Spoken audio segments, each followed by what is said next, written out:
Hello, everybody, and welcome to the Monday Sound Stream. We have news. We have lots of news. It's actually, the toy news is the lighter side of it, which is kind of fun. That's a little bit different. But welcome, everybody, to our stream. How about you introduce yourself, Ryan, while I look at a couple other things for the moment while I'm getting prepped. Hey, Kaus, are you okay? Buster Wolf. The Fatal Fury. What is the title? City of the Wolves. City of the Wolves. Fatal Fury City of the Wolves hype is real. We'll talk about that more tomorrow. On Yep. Kaus' stream. Yeah, that'll be fun. Will you change? Would Kaus now be the #1 U.S. play for Fatal Fury City of the Wolves eventually? I will tell. Time will tell. I mean, I think we're gonna try, right? Yeah, Yeah. definitely. All right. Well, welcome everybody. Jamie's World asks how we're all doing. How are you guys doing? I'm doing good. I'm doing a lot better than last week, where I was we're- like, what? So anxious that I was just my stomach was messed up. Everything. We're doing good. Besides, Hasbro taking a good chunk of good. my taking my whole paycheck away last week. Yes. Yep. Speaking of that toy, I love messing with wheels, and by love I mean it's not even on purpose because I keep forgetting what my favorite combiner is. Yeah. If it's that one or if it's the one with Jetfire. Which one? And I'm like, they look different. Like, I know, but I can't remember. Yeah. The best part is when you say Jetfire, you go, which one? The Armada one or the Yeah, the Armada one. The The Armada one. combination, not the Cybertron Optimus and Jetfire combination. No, that was Wing Saber. Oh, for yeah. Cybertron. I was Well, like, Energon. Yeah, I was thinking Cybertron was Wing Saber. Yeah. Why do I keep thinking he's Jetfire? because Armada was Jetfire, then Wing Saber for Energon, and Cybertron, then Jetfire and Revenge of the Fallen. Oh, yeah, that's right. Infinite says JRX is the best combiner. Yeah, Rail Racer's freaking cool.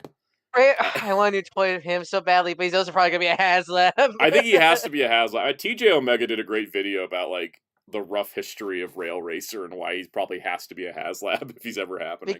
He's too complex to make it to retail. And kids don't understand trains because America failed at making trains cool. Unless you're Thomas. Yeah. All right. So on that note, let's run down everybody in our text chat.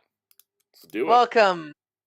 Welcome, Muteki T, Zelchek, MJ Klein, Master Ben, Jeremy Carr, Spin Dash, Dr. Grid, Cameron Metter, Mass Radiant, Swift the Crow, Jamie's World, Jambalaya, Kaiju 1954, LPH, Infinite 1985, and that should be everybody. And Eric I can't pronounce that last name. Welcome everybody, and Ryan Porter. It's Eric Gondara. See, that's the thing. You gotta have the R's. It's all about the R's. But welcome everybody. I just took a big swig of water because we can get on track. Please hit the like button because it helps get the stream out to more people. If you're watching and you're wondering why you can't be in the text chat, it's because you're not subscribed. So hit the subscribe button. You'll be instantly allowed to comment, which will be pretty great. Dr. Grim mentioned this. I see. Yes. Anyone ever seen that Twitter thread documenting the crazy lore of DC Earth 27 universe? What is that? I haven't seen that everywhere. Okay, so there was like a fan-made universe called like Earth 27 for DC, and it. The more I read that thread, the less I wanted to read it. It just kept getting worse and worse and worse. Yeah, I was like from what I see, he's kind of racist. There's a lot of racism in there. There's a lot of there's a lot of homophobia. There's a lot of things in it. Yeah, I just didn't see that everywhere. It's like, what am I looking at? Every time you pass by it. Always remember whenever we as fans get a little overconfident that we can do something better than like the rights holders of IPs. No. No, say hi to Spider-Man Locust, people. That's a good example. You need restriction. You do need restriction. Like in a creative endeavor, restriction is good. It's healthy. When you have full creative freedom, it's a lot. Mass Radiant. I am also enjoying Jeremy Adams' Green Lantern run. It has been kind of wild The last couple issues have been crazy. I just can't believe finally after 10 years, right? Oh Razor's crap, finally in the Green Razor, yeah, Lantern Razor is comics. finally the comic. It took 10 years. Yep. Infinite said, "Look at every Sonic fan game ever." Yeah, that's Yep. yeah. um. Yeah. No. Fan made projects run the gambit of lovingly, you know. Love and passion project for the franchise, or bitter. I can do better than the actual Yeah. people. When they really like I see a lot of talented people waste their time like making I can do it better instead of like, I don't know, hone your skills, put in your resume, maybe just work on the thing and you'd probably be more successful. And Hmm. contribute things that people would enjoy. Let's see. Ryan Potter. Let's see. Ryan I see Potter Ryan. says, "I want you to know that you're the reason that I was able to get into Power Rangers comics." I'm so glad to hear that because I put together that reading guide in the Power Rangers Watch Guide video, mostly because I needed the runtime, but I was also like, I should, I want to make it easy for people to get into Power Rangers comics because Power Rangers comics are the best thing that's ever happened to this franchise.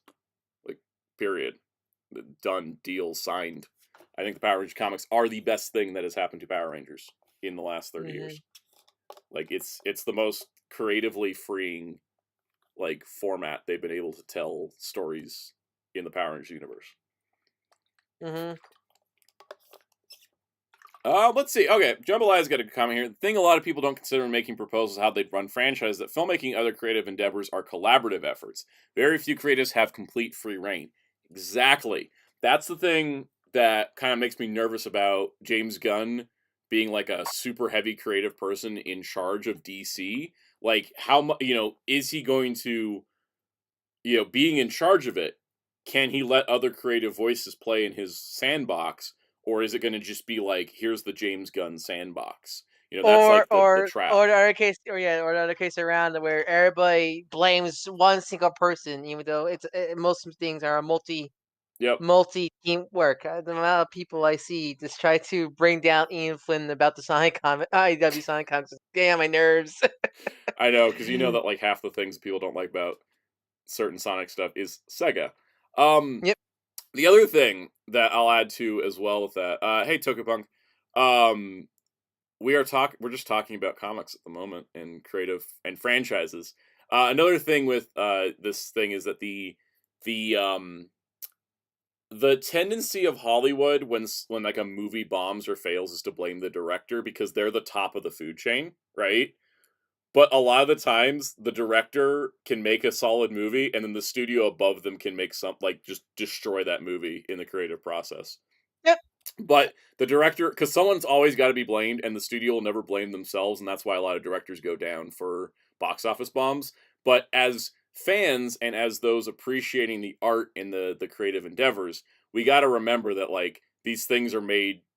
I don't want to say these things are No made by one. committee, but they're made by No. several people. Like there's not just one person to blame for like anything. No one out here is trying to make a bad product. It just things Yeah. happen that make it bad. That's the mindset I think more people need to realize. Like no one's like there's some, but like Hmm. most people are out here trying to make a good product. Just sadly things just go out of Yep. hand and stuff like that. Yeah, Dr. Gray, that's a good point too. Look, actors take the hit. Most time, and here's the thing, this is my experience in the industry.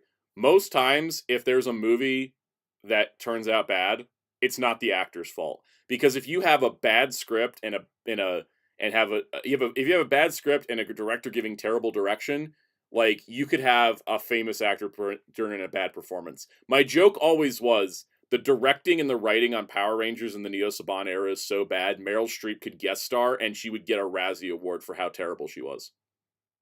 Yep. Like it See, doesn't, him. your acting skill can be there, but like Brendan Maya talks about this a lot. Like he kept getting told on the Dino Charge set, tone down the emotion. It's just a kid show. Stop acting so much. Turn it And he down. had to. Tone it down. Did Make it he? Did he? flatter. Didn't he try to sneak in the really good acting? From Yeah, I he remember did. him saying. And then they'd make him redo it and do it flatter. And so that's the kind of the problem. Mm-hmm. Madam Web is a good Uh, example of that because like Dakota Johnson has been like harassed by Sony about this, but she's just been out there like, this is not the movie that I filmed. The movie that put out there is not the movie I filmed. And like that movie has a whole thing of like the actor they hired to play Ezekiel Sims, they dubbed over his entire performance with somebody else. Wait, really? Yeah, like his actual voice is not used. They dubbed him over with somebody else. He's like talking in scenes where his mouth isn't moving, and they crop his face out of the frame so they can add dialogue. It's a mess, and that is all happening on post production, and that's coming from studio notes and all this other stuff. Like it's a mess. And that's the thing is, a creative endeavor is when you're making film or TV, it's never just one person. And even if one person has a lot of control over something, it's never just one person. There's always multiple factors. Like, I know some people mention like The Last Jedi, and like I think The Last Jedi's biggest problem is that is overall as a trilogy, it kind of like wrapped up too many plot points from The Force Awakens and didn't really leave much for a third movie. But you know whose fault that is? The producers Disney. for letting that happen.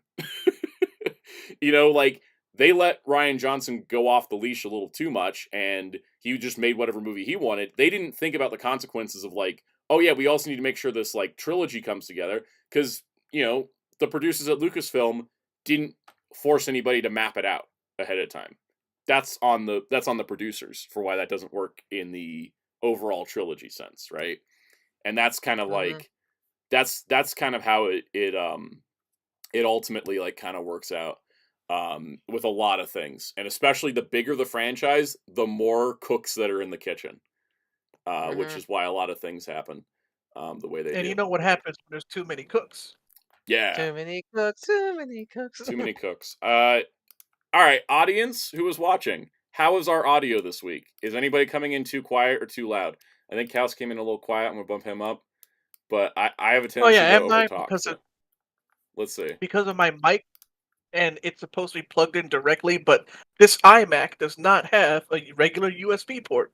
Yeah. So I have to use a dongle, which makes me sound even lower than I'm supposed to. Mm-hmm.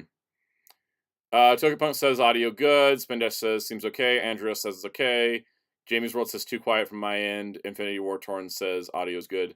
Jamie's World, you might want to just try turning up your volume. your Yeah. volume. Yeah. LPH says everybody's good. Yeah, I think we're good. Reading some chat. Don Ranger Power says just right, as Goldilocks would say. Yeah. So, Reading some of the chat. Let's see. Jeremy Carr, what's the worst thing to happen to the Power Ranger franchise? If you want to be real Haim and like terms of Saban. the overall. Yes, being honest. I guess. I mean, I was more thinking. If you were talking about what No chill sound out. I love it. No chill. Yeah. If we want to talk about like effect, like in terms of things that have affected the franchise most, the 2017 movie, and no matter what your opinion on that movie is, that movie damaged the franchise in terms of. I think it. Let's say there's I think it irreparably damaged the franchise for a long, long time. Yeah, and again, no matter what your opinion of the film's quality is, it's just more of the actor. Like that film, even if you like that film bombed so hard that it really damaged the brand. It couldn't even make its budget back. It made it because they went so dark and gritty with it. It made it look like it was parodying itself, but not in like a fun way. And I think that was the problem. Is that people were expecting a Power Rangers movie to be light and fun, and they looked. I do mean the general audience looked at the 2017 Power Rangers movie the way that like the fandom looked at that Power/Rangers like fan film. That it was like, oh wow, that's really off-putting. That's how it came out. Yeah. Also, yeah, they had 6 movies planned. That was the problem. Spin Dash, that's a good point. Subsequent runoff of Lionsgate having the movie rights, home video rights for the Saban brand seasons was a nightmare. Yeah, they only had those rights because Saban was buttering them up to do a movie. Let's see. Can't remember. Favorite symbiote that isn't Venom, Carnage, or Toxin?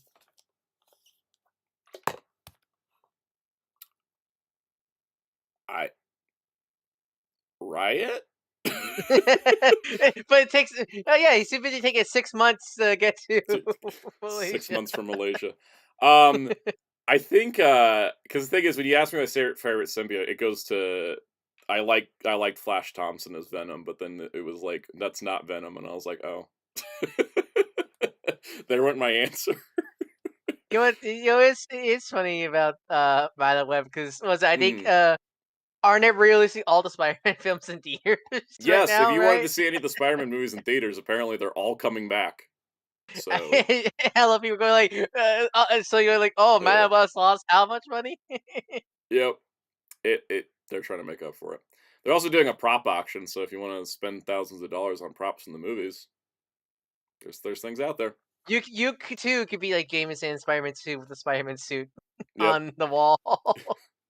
Spin Dash says, honestly, if Disney held on to the rights for a few more years, newer leadership could have worked it into something great. Yeah, I kind of imagine like what the modern Disney machine would have done with Power Rangers.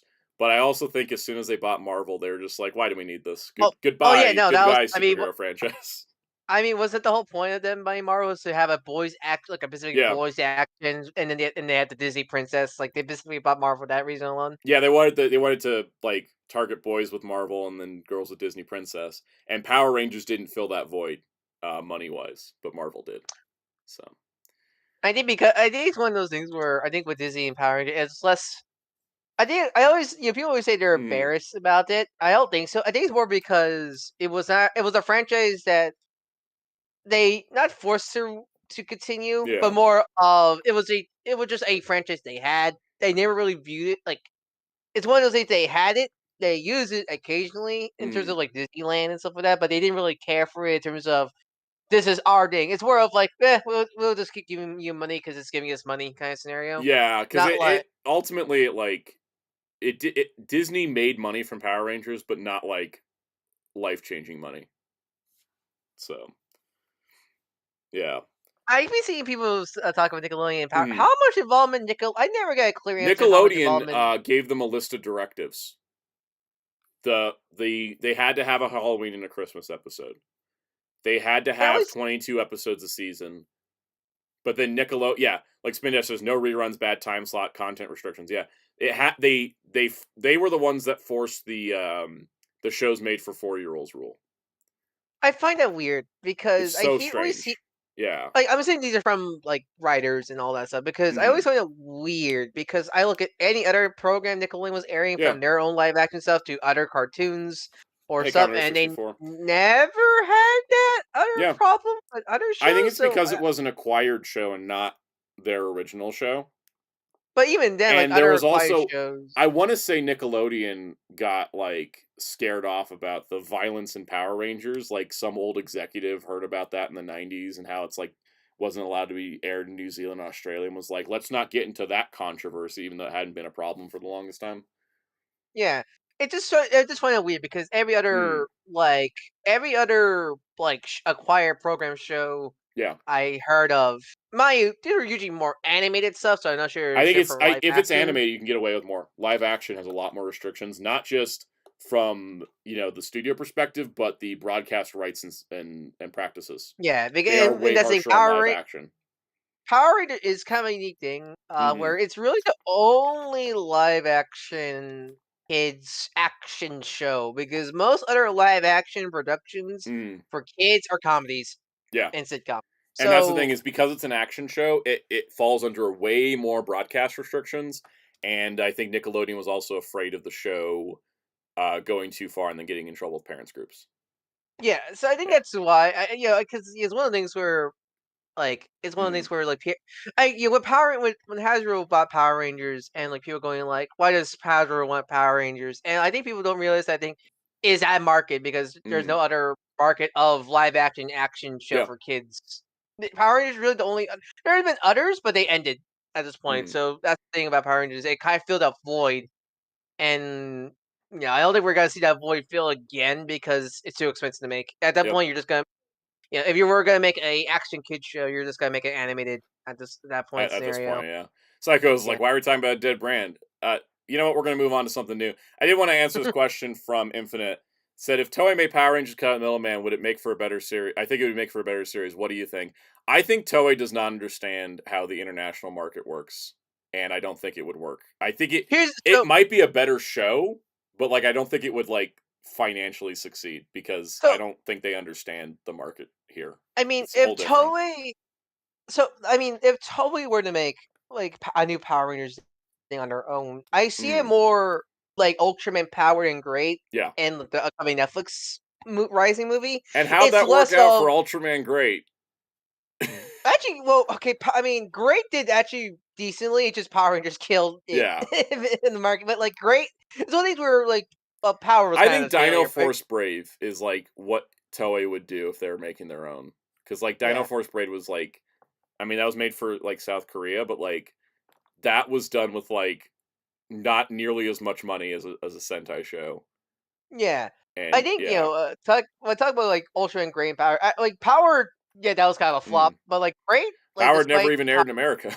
yeah, but like Great, Yeah. beside or towards the future, Death Satchel made the show. Beside its the Power just sadly neutering it because of poor airtime, it actually was pretty popular because that was kind of the face of Ultraman for that Yeah. era. Like, so, and there's a lot of people who have nostalgia for Great to this day. Mhm. So I think it definitely did better. That's what I imagine if they were to do a new Power Rangers or Kamen Rider or Ultraman for the West. It's basically made a new It would be thing, like not great and not powered. a adaptation. Yeah, Yeah, not adaptation. I brought just its I own thing agree. for that specific region. Jamie's World, we do have a streaming service exclusive for Tokusatsu. It's called Tokusatsu. It's just only in the US and Canada, but Mm. it exists. All right, it's news time. We got to move on. Everybody's talking about Ultraman Great and Andreas. That's a long question, and I want to get onto the news section, but I will say I like when they introduce characters slower in Sentai instead of all as a group because it lets you I get to I, know 'em. I really kind of dislike during the 2010s where how fast we got 6 Rangers. I know It when they're kind like, here's the first 5 in the first episode, and then here's the 6th Ranger in episode 10. I don't like that. I like the slow build up. Like Boom Boonger right now, they started us with 3, but then we're doing like an episode per Ranger before we get to the 4th one, and I'm like, yeah, I like that. All right, Boom Boom's great. Boom Boonger is great. I need to as watch soon as you see episode it, 3 still. as soon as you see it, it looks good. I like what I seen of it already. Dr. Grid, we did do the name shoutouts, but I just said your name again, so there you go. I'm covered. All right, so on the Soundout12 YouTube channel last week, we had a Big Bad Toy Store unboxing and the G.I. Joe 2023 rundown. So if you haven't had a chance to check out that rundown yet, please go check it out because I worked really hard on it. It turned out great. People love it. I've gotten a lot of great comments and compliments. Shout out to Josh. Shout Yeah. out to Josh on Twitter. Oh yeah, Token Josh promoted Topics. my video on Twitter, and he like talked about how much he enjoyed it, and it warmed my heart because I like getting the feedback like that because sometimes the view counts don't always like match the expectation, but when I'm hearing from people, then I'm like, all right, good, people enjoyed this, and it makes it's very fulfilling when I hear back from everybody. So I did love your complaint for the line. It's I love your only major complaint with the line is it's too good. yeah, it's too good. There's too many figures. That's why it took me like this many months to do it. I mean, filming took me like 4 days because it's just everybody. Yeah. When your line's like really good, where your complaint is these figures are too good. God damn it! Stop it. Yes, Master Ben, Living Ranger Key, Josh. He made a great tweet about my video and warmed my heart. So shout out to him. Shorts were just advertisements for the 2 videos. Shorts were just advertisements for videos last week. It wasn't anything that exciting. You can watch my Hiss tank almost fall and crash in this one. Yeah, what were your Go check that out. What was your thinking on stacking a bowling ball on 2 picks? I didn't know what my thinking was. I was ready to start filming, and I was like, oh, right, I gotta come up with a short. I gotta tell you guys, when I do these big videos, I just want to work on the big video. I don't want to do these other little side things that I gotta do to keep the channel I'm just afloat, surprised. I'm just surprised this boxing like got crushed in like in compress. Yeah. But yeah, go check out that short if you want to watch the Hiss tank take a tumble. But Spin Dash says, I enjoyed the outdoor shots. Yes, there are outdoor shots in the rundown. And if you guys want to see them again, I mean, that's tomorrow's short because video footage reuse is my jam. That's good. That's good because if I make another intro for next year, It's always good to have B-roll. It's good if I make another like generic intro, like for the streams. I could use that for the for the B-roll also. Yeah. I want to do more fun stuff this year. B-roll. I want to do more fun stuff like that this year, not just stick to the normal thing. So, and Spin Dash says, like, reminder for the video. Yeah, please hit the like button. Really helps us out. All right, let's get on to our first bit of news. SH Figuarts. It's kind of a weird mix of, like, not that exciting stuff, but also exciting stuff. First things first, we talked a couple weeks ago about the SH Figuarts Earth Garen Mod 2, Mod 3 option part set. Mod 4 option part set, the one with parts for Blazar and Earth Garen. I said at the time, it's supposed to go up on PBand.us. It did, apparently, March 4th. Did not find the page until, like, 2 days ago. I found it because I was like, what? Where did that go? And so I finally found it. It never showed up in the new pre-orders category. and it didn't show up via the link on the Tamashii website when I looked at it. But then it finally, I think they tweeted it out. So this is up. It's it's $60. Comes out in November. No pre-order closing yet, but if you're wanting to get it through P Bandai US, that option is now available. I don't know if it has been available, but you might have to search, Earth Garen option parts to get it to pull up. So there you go. All right, next up is the SH Figure Arts Shinkocho Seihou Evil Tiga, which is, Evil Tiga from that two-parter, which looks cool. I mean, he's Evil Tiga. He also comes with this cool beam clash effect for him and Tiga to do, in case your Tiga is not, falling to pieces because of the rubber. So, luckily, I have heard the reissue Tiga, as well as other Seihou Ultramans, while they'll sometimes use soft parts, it's not that thin stuff that was degrading on the Tiga instantly. That's good. But anyways, you guys got thoughts on Evil Tiga? I don't know why. Every time I think of Evil Tiga, I just think of the promo 4Kids did with Mike Pollock narrating about it, because of the episodes did not get to. At least in the West. Speaking of, I love the effect parts.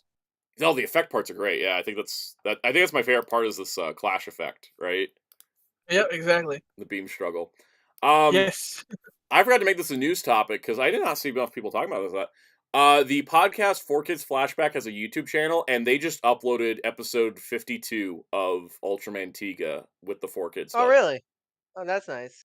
So it's up there. Excuse me. They had interviewed one of the guys that worked on that dub, and they did confirm the entire show was dubbed, but they did cut a few episodes. So it's like, I think they cut it down to 48 episodes, but episode 52, the final episode, the dub of it, is up on YouTube on the 4Kids Flashback channel. So that's pretty great. That's like one step closer. Like the actual full episode? It's the full episode with the 4Kids dub, yeah. Oh, wow. One of the people they interviewed actually had a copy, and so they uploaded it. How's the quality on that? Is that like just kind of like VHS quality? Kind of VHS quality. It's not too bad, but it's a way to watch that episode.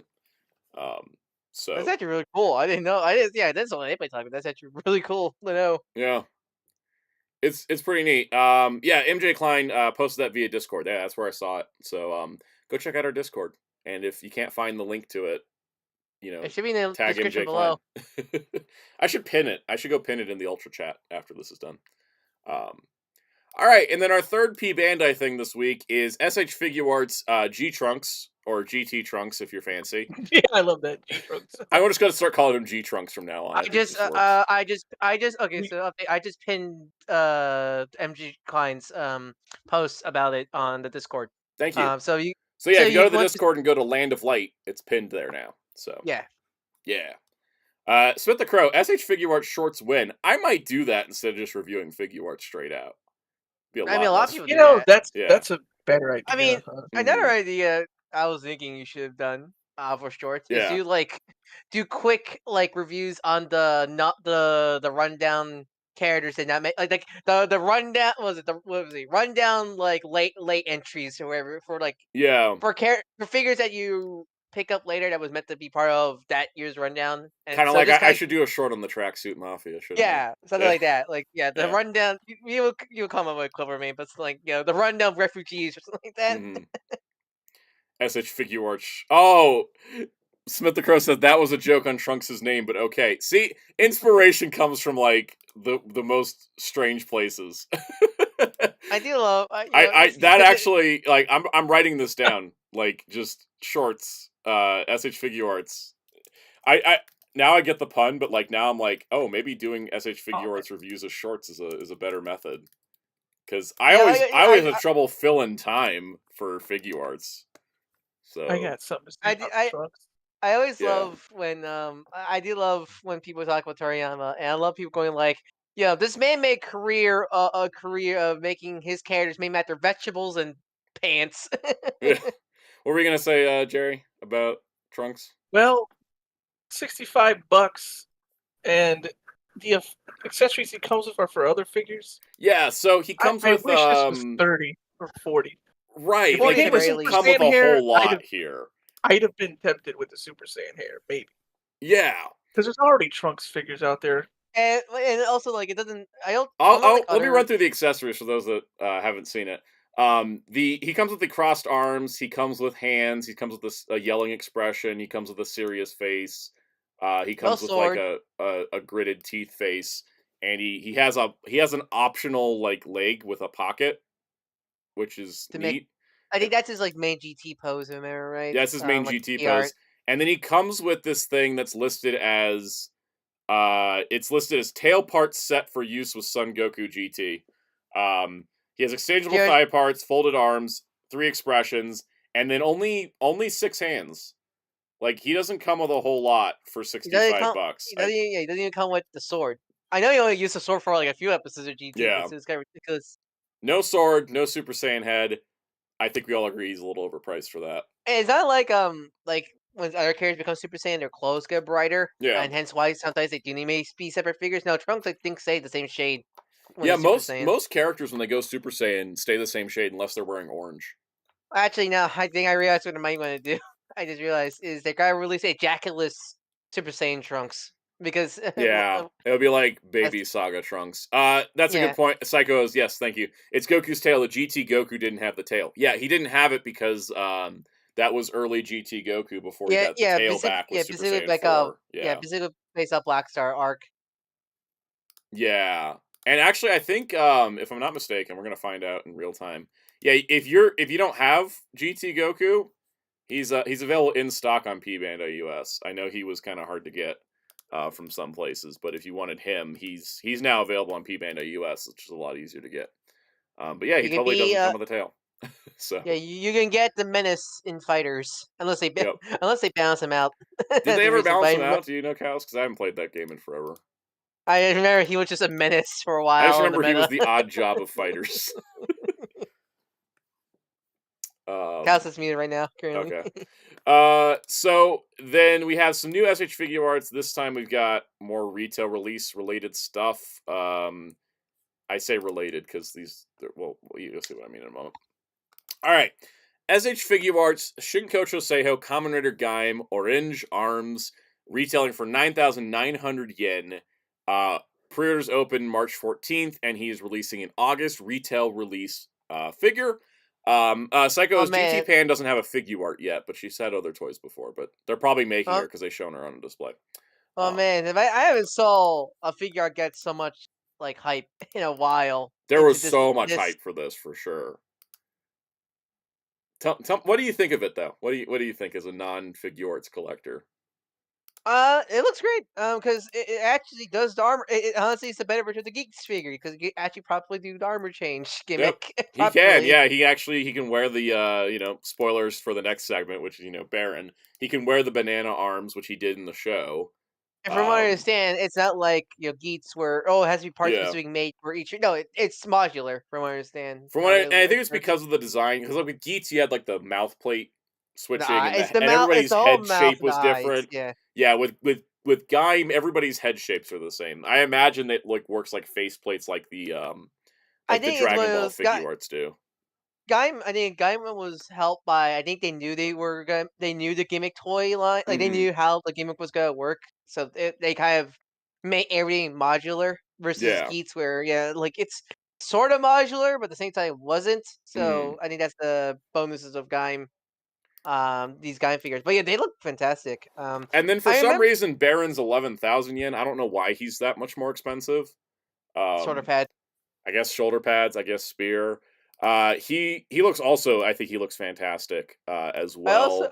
I would say I also like the shade of orange because I remember the Rucho figures Mm. Gaim had a very metallic orange, which did look nice, but was not accurate at all from what I remember.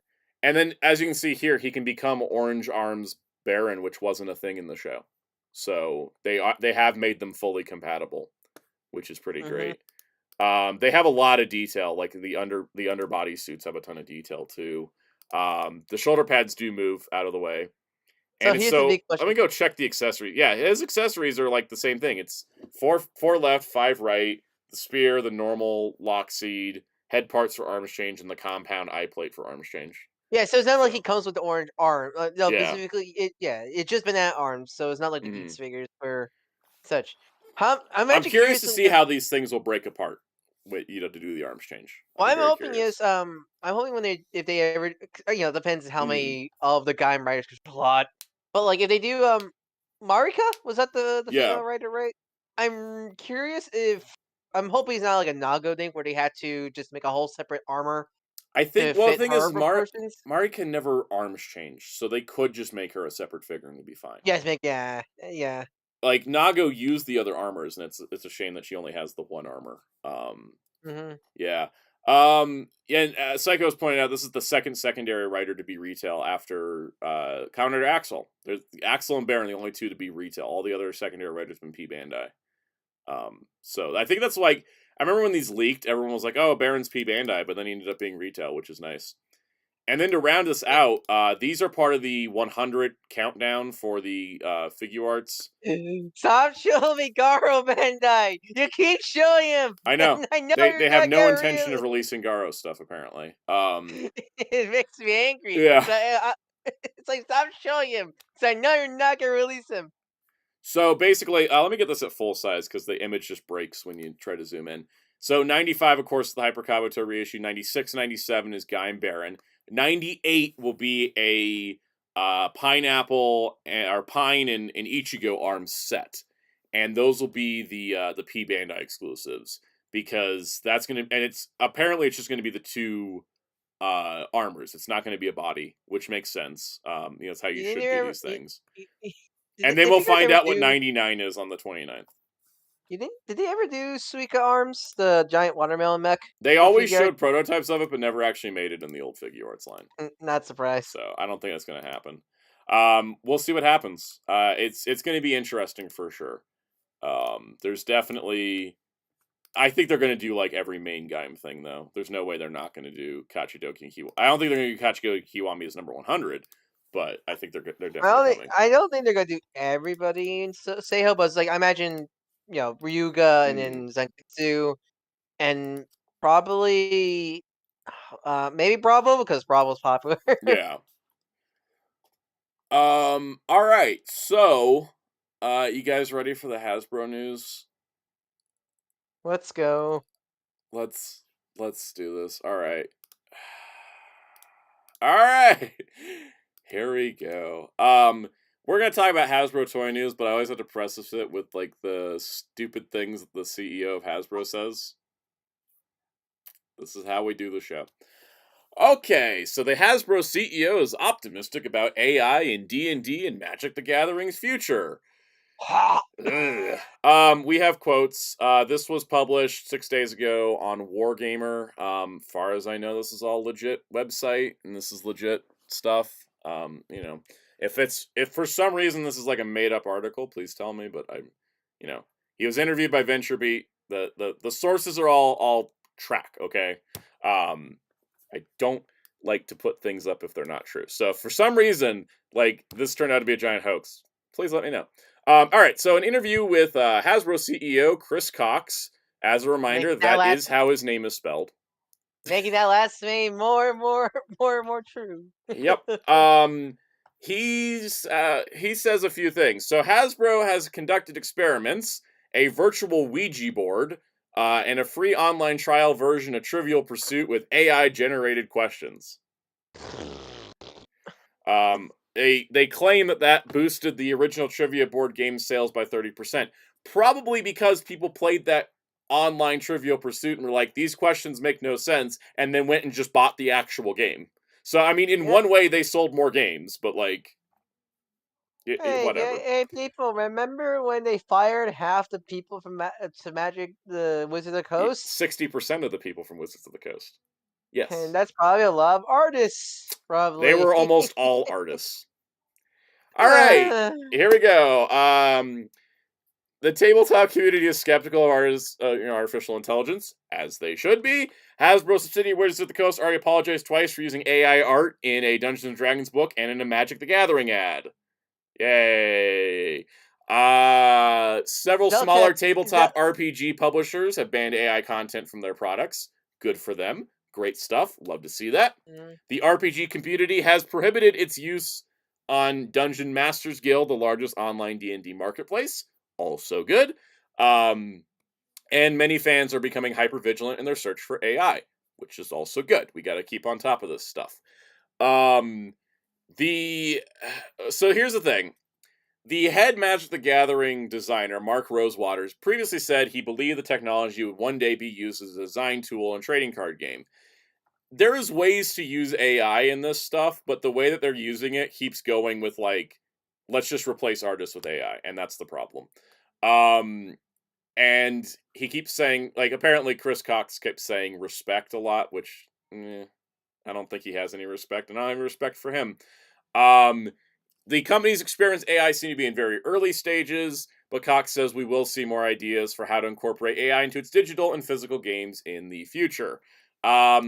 There is other quotes of him saying like how they can use it with other IPs, and I just gotta say that, like, you know, if we start seeing like AI generated Transformers packaging art, I don't care what the hell the toy is inside, I'm not buying it. So, Jax, I don't think this whole A. You don't have to do the asterisk between the A and I. We didn't block the word. Cry Yeah. is gonna happen. The D&D Magic players are already on Hasbro's butt regarding the OGL The and open AI gaming build. license fiasco, yeah. And I think that's gonna go true. Here's the thing: this is Hasbro. Who knows at this point? They fired pretty much almost every artist. Yeah, every on-staff artist for Wizards of the Coast has been laid off. So, you know, and then them talking about AI right after, not a coincidence.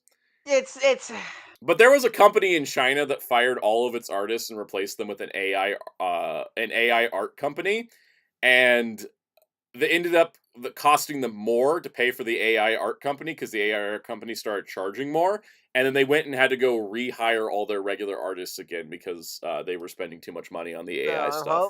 I'm hoping that's the case here, but who I'm hoping knows? that's the case here. But welcome, Soul Man. I do recommend though, if you know, if we start getting to a point where like Hasbro starts putting AI art on toy packaging, because I know this will like our circle's not so much the tabletop stuff, but I think much like how you know there's RPG websites and marketplaces that are like, if there's AI art, we're not selling it. You know, I think that's a thing that like we gotta as a community like push back against, because if Hasbro can put AI art on Transformers packaging and it doesn't affect their sales, they'll keep doing it and they'll stop hiring artists. And that's the thing we got to Yeah, avoid from because happening.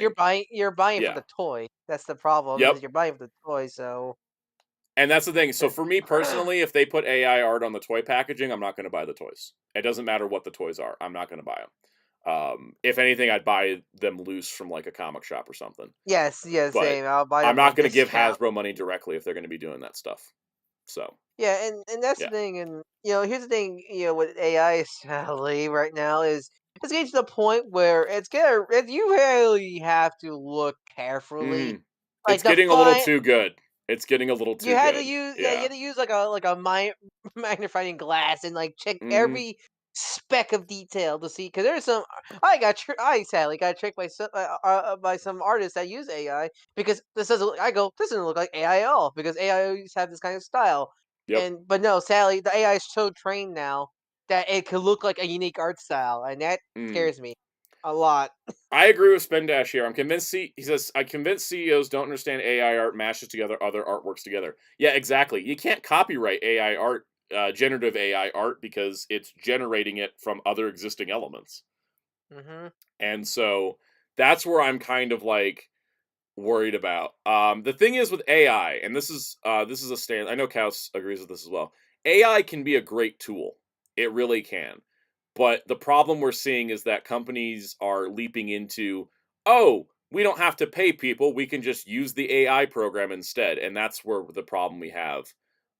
Because I mean, there's AI assisted stuff for art reference, and you know, like how the Spider-Verse animators used AI on their movies was great. But again, you know, you can't use AI to It's a replace a human yeah, because you it's can't get the the same, you know. For Spyverse, it was Yeah. an assistant tool, because it'll be a nightmare to draw all those lines frame by frame and all that Right. stuff. I kind So of like that's also a like I don't have a problem with like how they did James Earl Jones's voice for the Obi-Wan Kenobi series, where James Earl Jones was like, I can't do the Vader voice anymore for a long period of time, because you know he's just older, and they were like, can we use this AI program we developed to take all of the recordings of your voice that we have and then create the dialogue we need. And he was okay with that, and he was credited for it, and he was paid for it. And that's a good use of AI, you know? I mean, Discotek does use an Yeah. AI software to up-res Digimon. And it Yep. looks great. The 1994 unreleased Fantastic Four movie, someone has been working for a couple years using AI upscaling technology, and they now have it up to 2K with 5.1 surround sound.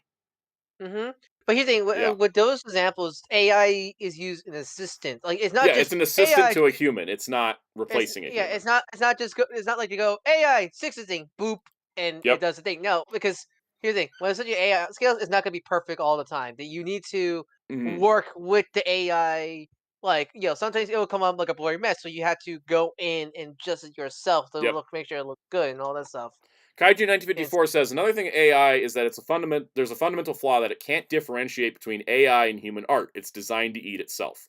Yeah, that's the problem. Is it's just a lot of the AI, the generative AI stuff is just trudging through and regurgitating things and not it's stealing art. It's and stealing stealing people's art from art. people in that same time. Yeah. Yeah. Yeah, AI it should be used as an assistant, not a Hmm. replacement, and that's the problem. I think people don't. It's Yeah. also And like like that, Spindash says, it can be good for fixing things but not creating. Yeah, you need the yeah, human oversight.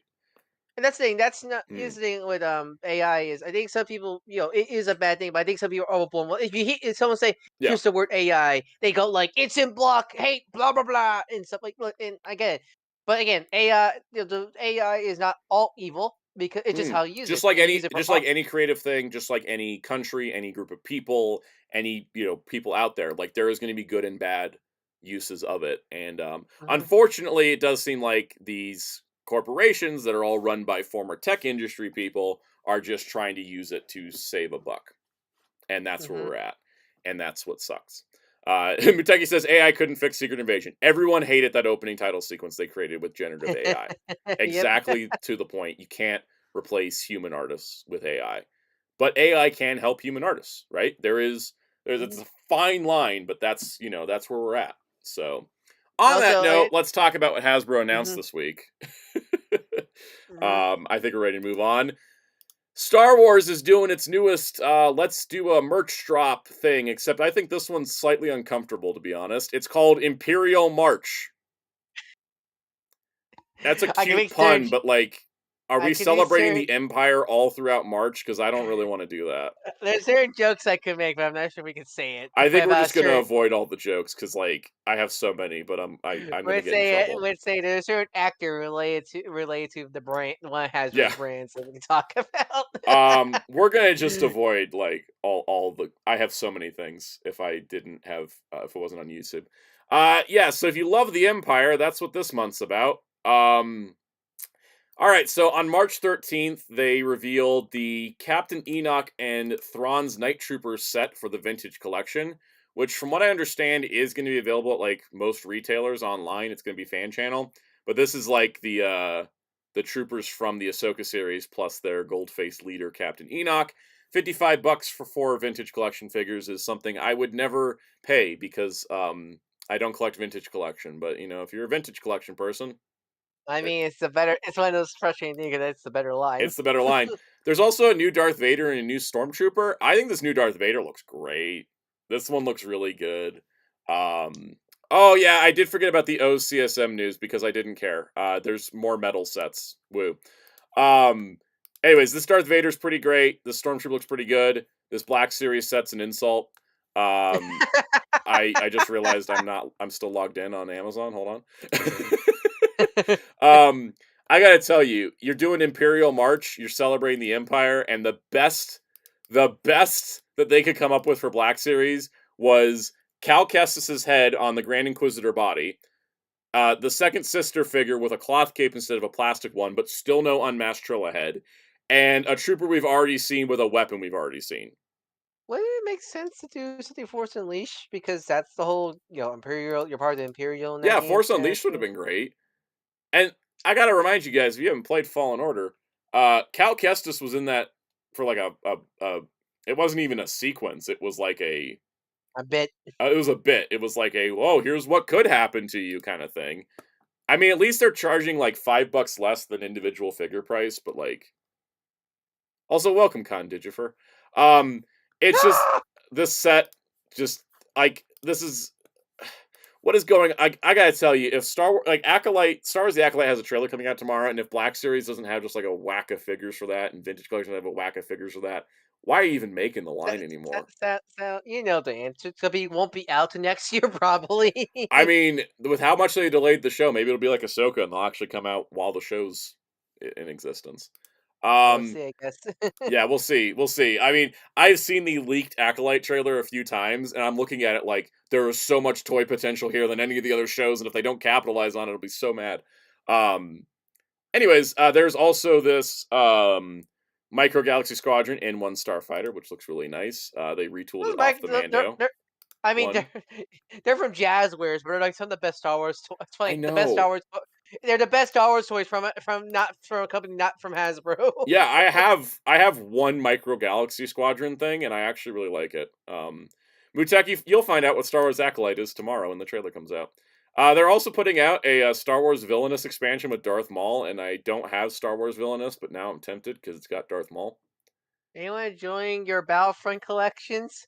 Oh, I don't even want to talk about the Battlefront collection. The Battlefront Classic Collection is a complete hot mess of a disaster, and I don't want it.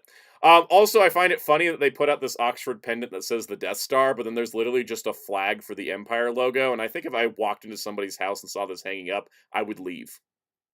I don't know why. I see that flag. It looks like less of a like all hail the Empire, but more like a white flag give up, like we surrender. You know, that's a Flag good to me. point. But anyways, um, yeah, Empire stuff. To go alongside this, there will be a fan stream on Wednesday because there's not enough things happening Wednesday. We got a new Bad Batch episode, X-Men 97 premieres, there's something else we'll talk about in a bit, and Star Wars fan stream, and I'm not going to watch it live. I'm not You think watching it with the live. whole like '90s marketing, you think they would air X-Men '97 on Saturday mornings? You'd think, but Disney dumb. Okay, so you guys ready for this? I keep saying you guys. I don't know if Cass. I think Cass had to step away. I think that's a step away. Cass had to step away. We're gonna go into our weekly Transformers check. Oh boy. Guys, I Transformers is so bleak right now that like I It's so. legitimately It's weird because the toys are good, but it's like bleak in terms of everything else. It's I weird. have Yeah, to weird. think that the Hasbro layoffs affected the Transformers marketing team. It just wouldn't make sense otherwise. I mean, Um, also, like, no, I'll say this also, like, where's the news for season 2 of Earthspark? Do you think we'll have it by Ask now, or at Paramount least, because they're also bad at marketing things. unless, unless they're like huge franchises? Yep. Even then, Star Trek has gone like newsless for a while, and then they suddenly were like, "Discovery's next month." Okay.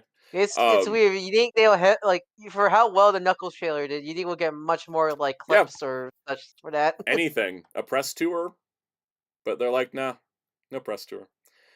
All right. What Hasbro thing related thing isn't bleak is what Kaiju 1954 asks. True. GI Joe. Yeah. GI Joe. That's it. Remember, the only complaints I had to the line is that it was too good. Yep. Andreas, if you're not keeping up with stuff, I'll tell you about it.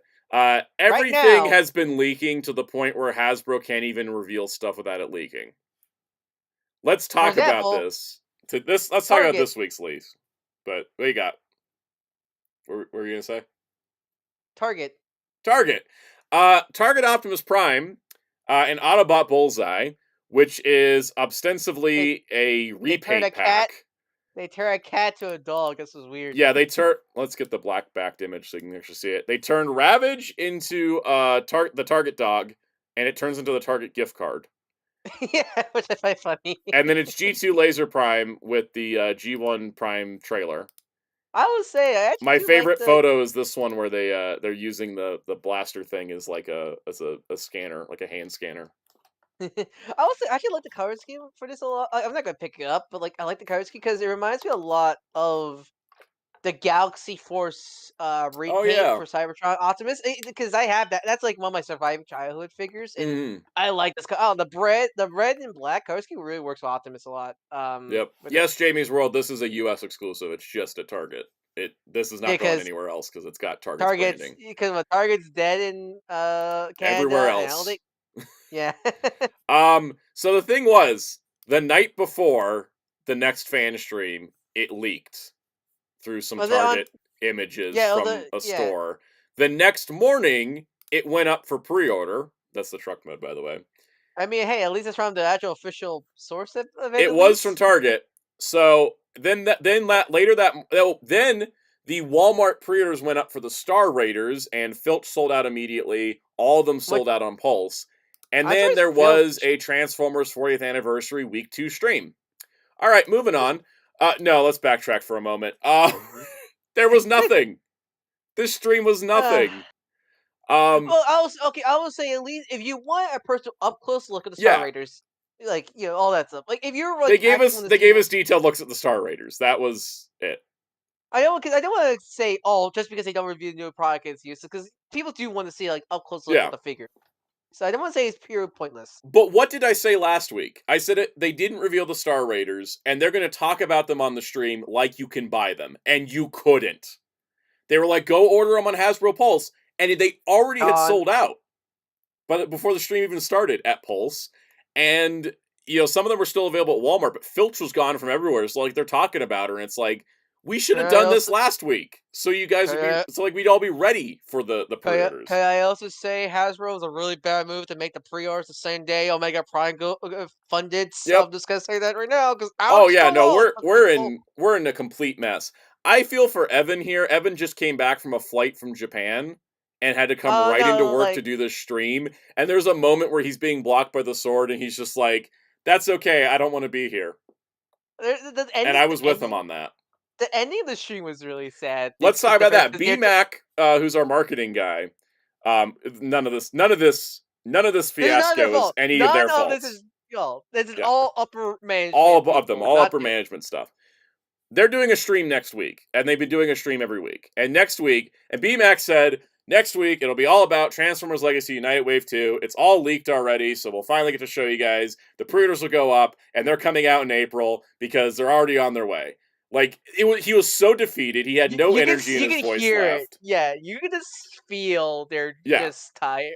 They're like, why are we having to get up in front of a camera and talk about this stuff that everybody already knows about? Like, why are we not pre-recorded? Yeah, they're not pre-recorded. Why are they spreading this across 4 weeks when not a single thing has been revealed on these? Everything, because like the Target exclusives from last week and this week both went up at Target before the streams. So, it's Jamie's Squirrel. They couldn't do that because Hasbro professional, so they couldn't just have Evan the Zoom call it in Japan. Yeah, pretty much. They want to have this whole presentation. They all had to be there because they're the Transformers.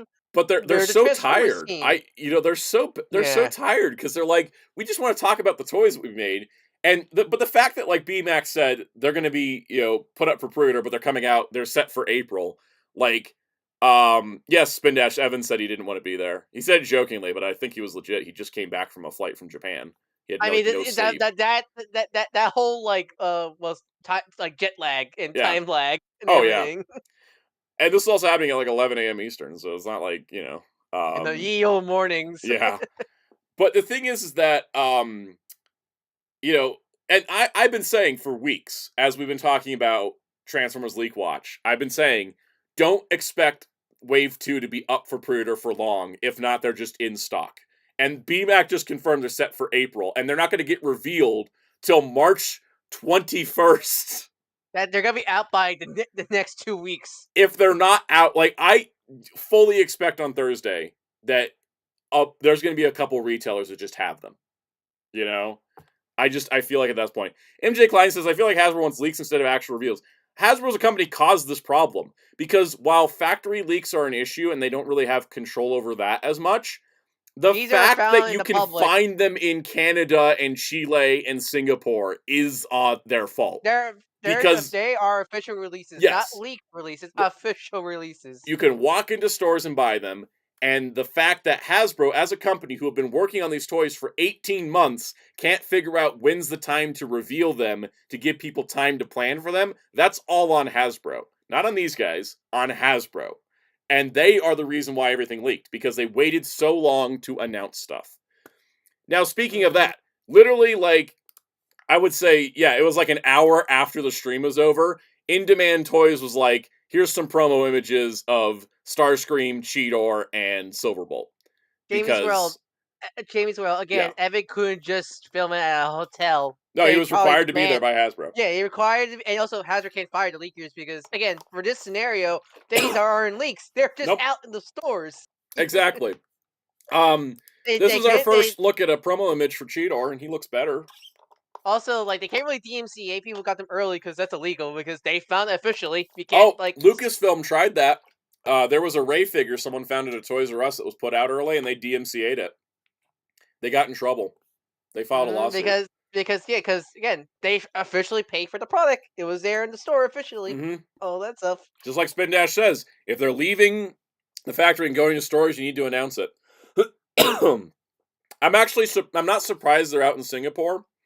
I was surprised they hit Chile before anywhere else, because Chile is very far west from the factories. They're already on the boat. They're already on the boat probably, and this were put on shelves. Anyways, so we got those promo pictures. That was from In Demand Toys, a UK retailer. Kapow Toys, another retailer, posted all the images for Gears. I think they took that last line that this week's stream was going to be Legacy United, and they just said, screw it, let's just post the photos. Because these things are probably in their warehouse or almost there. Also, I guess slight PSA for people who find Gears. No, he's not missing his chest plate. His chest plate's in the accessory bag. Yep. They're trying to prevent a Origin Jazz scenario of people stealing the chest plate. Speaking of Target exclusives that the streams could have talked about, he's out now, Origin Wheeljack. They did officially announce Origin Wheeljack at that, I think it was the convention in Singapore last year. Yeah, so he was officially announced, but they didn't talk about him on the streams. You can't order him on Pulse, you can't order him on Target, but now he's been found in Chicago. And that's a US place. Yeah. But it does confirm he's a Target exclusive, at least. We weren't sure for a bit, what was going on. Which is weird, because you need to have only a Target sticker on it. Yeah, they never actually announced him as a Target exclusive. They just announced him. And that's the whole mystery of, what is he for a while? Yeah. What happened? But he has a Target exclusive. All right. Then, I did have the Gears thing saved. So, Gears, Shard, and Chromia were found in Singapore. This is to show you that Gears' chest plate is included in the part spec. So yeah, he's in to see his chest. It's just to try to prevent a Origin Jazz scenario. And hopefully they mention that on the stream on Thursday so that more people are aware. But that's Legacy Wave 2 out in Singapore. And then to wrap out our Transformers news, Omega Prime ended at 28,230 backers, meaning he's the second most successful Haslab after Galactus. And the most successful Transformer one. Yep. So and people asked, who wanted this? The people that asked who wanted this clearly did not know what's going on. I want to save Street Sharks for when Kaus gets back. If he ever does. If he gets to come back. So we're gonna switch up the order of stuff just for a moment to kind of keep it going as we're. I am kind of worried that here's my shelf form because people might think he actually is missing a part of him. And that's why it's I don't get why they don't just put the windows back in the packaging. I know, right? You know? Every other toy has it. Why not Transformers? Exactly. I don't. Even all the other Hasbro lines got the windows back. And the kid stuff. Yep. All right. Speaking of kids stuff, let's see. Check it out. Boom. We have. Sorry, I was reading comments. We have TMNT news. The Tales of the Teenage Mutant Ninja Turtles cartoons coming up this summer, which is the show that's going to take place between Mutant Mayhem movies, which is kind of like a cool concept. I really like. The main, I don't know if it's the main line, but it's the main line for the show is the mix and match mutations figures. And if people remember, they did a similar line like this starting in 2012, where it was a that was a separate line from the main line, but this is the main line for Tales TMNT, which is kind of frustrating, but still, the idea it just like you remember here that It whole makes them phase different considering that the Turtles and Splinter are the same designs in the show. Yeah, Yeah. yeah. But we have we have our new take on Metalhead, which I do love him. He's so skinny. He's so friend looking. Mm. Not Fusion, no, Mechanoid. I think it's Yeah, the it's like one that, Mechanoid. yeah. Which I like his design a lot. I don't know what's the content of the character because the show's not out yet, but I like him. And the one that confused me the most, 'cause I don't know if it's a new version of a character or just happened at the same name. Bishop in mech suit. Yeah, I don't know what's up with that. I'm not sure you had the photo, but they're on the wherever Toy Fair these were revealed at. There was a photo of I think that, I have like, the photos, so we'll look at those in a Yeah. moment. Yeah. Yeah, but that That's how the mix and I don't match know. works. So I don't know if this was this universe's take on Bishop the character, or it just happened to have the same name scenario. I'm real curious to see. So, anyways, this is how the mix and match works, but these were on display at a toy fair. Zeltrex, yeah, that Mexus figure is Agent Bishop. Okay, that's interesting. That makes it cool. This photo's out of focus, but Ray Fillet, you know, who I think he's our missing dude, right? I think we got everybody else. He was the missing dude for a while. And then we've got Flashback Splinter with the afro. His half was flock by the looks of it. Yeah. Here's the Mutations figures, and that's where we can see the little Bishop guy inside the mech suit, which is pretty fun. It's interesting because, like, I'm declined the 2003 reissues are already out at some sources. Are really hard to find for some reason. Yeah, I haven't seen any of them yet, but hopefully they get more out there. What's interesting is, like, Donatello and Leonardo both come with, like, the head of Metalhead, and then, like, what they do is they come with the full figure, and then they each include, like, an extra part of somebody else. Like, Raph just comes with Splinter's head. Just if you want, if you only could pick up one, you can just experiment with the gimmick. You get, like, 2 parts of another figure. Yeah, but there's no Build-A-Figure gimmick, no, like, these are separate. They're all separate figures. Yep. So Mechazoid's the name of the robot, Bishop and Mech. Yeah, so that's those. Also on display, there was, like, this little gallery image.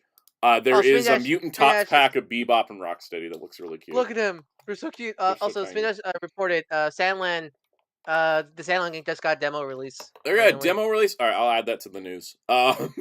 We have a Sandland section.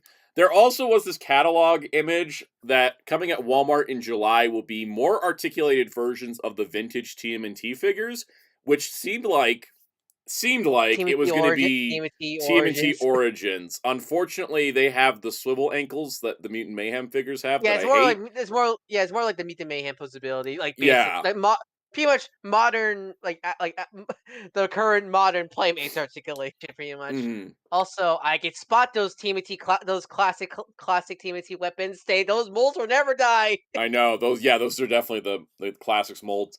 They're Walmart exclusive. They come with each a base of the rooftop, and then for some reason, Leo and Donnie's heads are swapped. Yeah, I know. I saw some people talking about that. I like Pixel Dan's tweet. Articulation seems similar to Mutant Mayhem. Swivel ankle, so it's minimal. Odd texture on the skin because they had this, like, remastered with more deco. They Donnie and Leo's heads are switched. Walmart exclusive. Ugh. Reminds me of the movie star figures. Yeah, where they had interesting texture on it to make them more realistic and all that stuff. Yep. I'm more interested in the sketch turtles because that's at least a different incarnation of it. The NECA might release those, so who knows which one I might get. But still, like, this is cool. At least this is something new and not the same. Yeah, at least it's new. Billion, that's for sure. It's not the same 10 billion re-release of these goddamn molds. I'm tired of. Yeah. Let's see here. So. Yeah, I love it. AR. We will never get rid of these molds. I surprisingly haven't disintegrated at this point, honestly. Yeah. Speaking of AR, I when I did the member shout out, I said AR GM Marco. Am I close on that or am I not? Let me know. I rolled the dice. Also, can you build a separate figure? You just collect all the figures in line. No, because I don't think anybody comes with torsos. It's all just limbs. I think it's all arms and legs and heads. You can recreate the Woody Nightmare sequence of Toy Story 2. That's true. With all those limbs. Yeah. All right, next piece of news. It's Figma time, which is not usually. I don't have any interest in buying this. I just thought it was cool. We have the Figma Legend of Zelda: Tears of the Kingdom Link. There's going to be 2 packages: a regular and a deluxe. Like they always do this So with Links because Link is one of those characters that always yeah. comes with a lot of accessories. So he comes with Kamen Rider Forze's Rocket Punch. Yep. He comes with his hang glider, so he can be in Mario Kart. Mhm. Spin Dash says, "You know you secretly want it." I secretly do, but if I'm not even going to play Tears of the Kingdom, I shouldn't be buying a Figma of it. I mean, it's just a nice Link figure. It is a nice no Link matter what. figure. You don't need to play the game. It's just if you like the Link design of the I Kingdom do, but titles. it's like it costs like twice the price of the game. Yeah. Also, he also can beat the spot. Yep, he can. Is that a portal thing? Is that what that is? Yeah. Okay. Because in the game, Link has from what I've seen, Link can do kind of like phase through stuff. So I can't wait He to has see a the cloth hilarious. cape though. That's pretty rad. Yeah, which is really nice.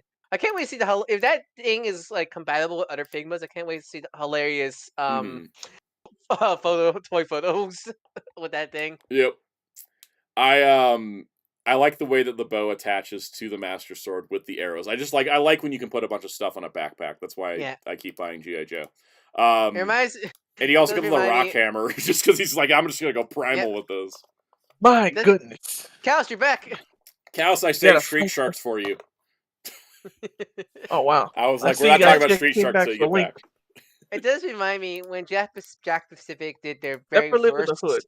the hood. Does remind me when Jack Pacific first released their first Breath of the Wild Link figure, not the new one you get at Walmart. The order attached his quiver. They just literally just give him a giant plug on his tuchus that you had to plug it into. Yep. It's just a giant. He looks like he had this giant hump on his Yeah. tuchus. Spin Dash says, ascend ability. Go through the ceiling and emerge on top of a roof of a structure. There you go. Paul tracks those are new knees. They're double jointed this time instead of single jointed. Yeah. Figmas usually have that one single joint that bends like a double joint, but it's kind of nice to see a double jointed knee Figma. He can do the cover art pose. That's pretty rad. Actually, I think Dread Samus had double joint knees. Yeah, she did. Yeah, they've been getting better at these. They're also increasing the price, but so here's what's included with the base package. It's the Master Sword shield, 2 faces, 3 hands, and the cape and the quiver. I'm surprised. That's kind of weird. No bow because quiver. Yeah, I know he comes with the quiver, but not the bow, right? And then the deluxe set comes with the bow and the rocket punch and the hammer and the other shield and the extra arm and the glider. Like if you're buying this, legitimately speaking, I think if you're gonna buy a Figma Link from Tears of the Kingdom, you should go for the deluxe package. All of the there's some links. Yeah, I have the deluxe Twilight Princess Link, and that's like my favorite Link figure. Like certain Link figures could do. Like I know the Link Between Worlds Link. You could buy the basic. Yeah, that's right. I did buy the basic Link Between Worlds Link, but I did go for the deluxe Twilight Princess one. Yeah, it's one of those like some are definitely approved by the deluxe version, but some are fine with the basic. So this is definitely one of those. I think it's better to buy the deluxe. Mostly because I think it's more because it comes with the bow. I don't know why. Yeah, I know the bow is a weird thing not to include in the base package. If he's kind of had the quiver, what's the point of having? What's the point of having a quiver? No bow. Oh, all right. Smith the Crow asks, "What do you think of Nindroid Jaws?" I thought Nindroid Jaws looked adorable, and I was kind of I do love it. Just kind of looks like a cartoonish shark. Yeah. I just love it. Just kind of generic cartoon shark. Cows. Speaking of sharks, Cows, are you ready for Street Sharks? Are you ready for the Jawsome figures? Jawsome Street Sharks.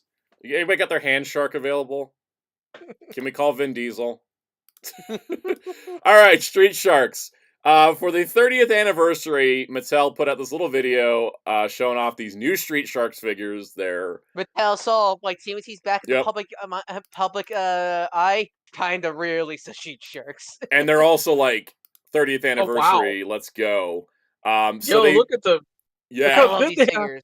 I love these figures so much. Like I always love like She-Sharks is She-Sharks. Look at She-Sharks. Street Sharks. She-Shark is one of those like dumb. When they see them. Street Shark is one of those like dumb 90s things I just adore. It's dumb and stupid, but I love them. When I was little, I liked them more than TMNT for a little bit. I mean, they're look at them. Like, as toys, they're like big, bulky. Like I'm surprised they were like what $10 as a kid or something like that. Like they were like big, bulky toys, and like these are gonna be 20, and I think they're more worth it than like basic origins, like not like the more complex or Masters origin figures, but more of like your basic He-Mans or Skeletors. I think these are more worth the $20 price than those. Well, they're 25, but yeah. Yeah, but they're big and bulky. They're big and Yes, meaty. yeah, exactly. Yeah, the big jaws and They look everything. like you're actually at least paying $25 worth of material, like, and they look great. not like hollow or nothing. Yeah, some people said they use Master of the Universe arms. No, those are different arm molds for sure. They're just in a similar style. They're just more ripped. They're more ripped. Like, look at the veins. Spin Dash says, "I wish they bothered to cross promote the Blu-ray. Guarantee a ton of collectors don't know Discotek did this. Yeah, we should be like, I should do a short when I want to get these. I'm not pre-ordering them because I can't. There's just too many toys. If you do a short, you gotta make it the most 90s commercial ever. Oh, totally. Get them ice blocks cubes and like throw the figures at them. Here's the crazy part. It's got the opening jaw gimmick. Yeah, I love it. Where you can like pull it back. It's still articulated, but you still got the opening jaw thing. Also, always love the package. I always love with toy packaging. Like it's not just a box to put it in. It's also an accessory. Yeah, I love the cage to break out of. So that's Ripster. Ripster looks great. Here's Jab. So the first wave is Ripster, Jab, and the other guy. So there's going to be 6 in total that we know of. There may be more if these do well. These just look great. I don't know. This just makes me happy. It's again, Street Shark is one of those stupid it's one of those this is the most 90s toiling ever. I love him for that reason alone. The best part, we first heard about these through Walmart Collector Con, and I was like, oh no, don't be Walmart. But no, they're like everywhere. They're on Big Bad. They're on Entertainment Earth. They're one of those Walmart gotta get them first scenario. I don't even think Walmart's getting them first. I think they're all coming out at the same time everywhere. Oh, thank God. It's just Walmart it just tied to Walmart Collector Con by accident. And our last piece of toy news, but not our last news of the day, so don't go anywhere, guys. Our last piece of toy news is Jada Toys finally put up Street Fighters, M. Bison, and Dulcim for pre-order, so we finally got the promo pics. People have been finding Bison at Target, though, so, you know. Oh, no. Time for the hunt. Time for the hunt. So here's Bison. He's got a cloth wired cape. He's got Psycho Crusher energy effects. He's got 2 heads. He looks fan-frickin-tastic. Or some may know him. Dictator. Dictator. As his generic evergreen name. What was his Japanese name? Balrog? Vega. He was Vega, yeah. That's why we just call him Dictator, Claw, and Boxer. Yeah. Spendesh said, but it isn't Tuesday. If I could have just streamed for M. Bison only on Tuesday, I would have. But wait, do we have to pay in Bison dollars for this figure? Yes. Here's Dulcim. Dulcim comes with 4 stretchy limbs and 2 extra hands, a stand, and a head. By the way, these are $25 figures. These are amazing. I know, they're so... Did they confirm the limbs have bendy wire in them or no? I forget. I don't know if they do, because they keep... none of the photos look bend, but they might be bendy wire. They don't have holes. Yeah, they don't have holes. They might be just stretchy, because I see that yoga pose, and that's... Yeah, I think because Dulcim... No, they are bendy. Yeah, no, they are bendy, because look, that yoga pose. Yeah, they bend. Do they have the holes? Do they have, like, the bendy holes in them? I don't think they have the holes. I think they managed to get... No, there's no bendy wire. Jada were some of the first to get rid of, like, visible pins, and now they're like, let's get rid of the holes in bendy wire. Well, the holes, they need the holes because of the oxygen. Like, they need them for, like, oxygen and all that stuff. So unless I think they're just figured out. I don't know. Maybe it's just hidden really well. Pretty neat, I think, at the very least, they're, like, very stretchy. They're very stretchy, but at the very least, you can like, flex them at the very least. Ignore the fact I had Street Sharks over my Street Fighter this whole time. It still said Street, so my brain forgot. Exactly. Yeah, it looks really cool. We're gonna do entertainment news, but we're gonna take a quick break just so I can blow my nose because it's clogging. All I would say is I hope Jada, like when they get Alpha, if they ever do Alpha, I want a deluxe Bison toy to match his big sprite in the Alpha games. Yes, just like a big old deluxe Bison. We're gonna take a quick break. There may be an ad, there may not be. I'm gonna hit the button. Soundout12 will return after these messages. Yeah.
And we're back.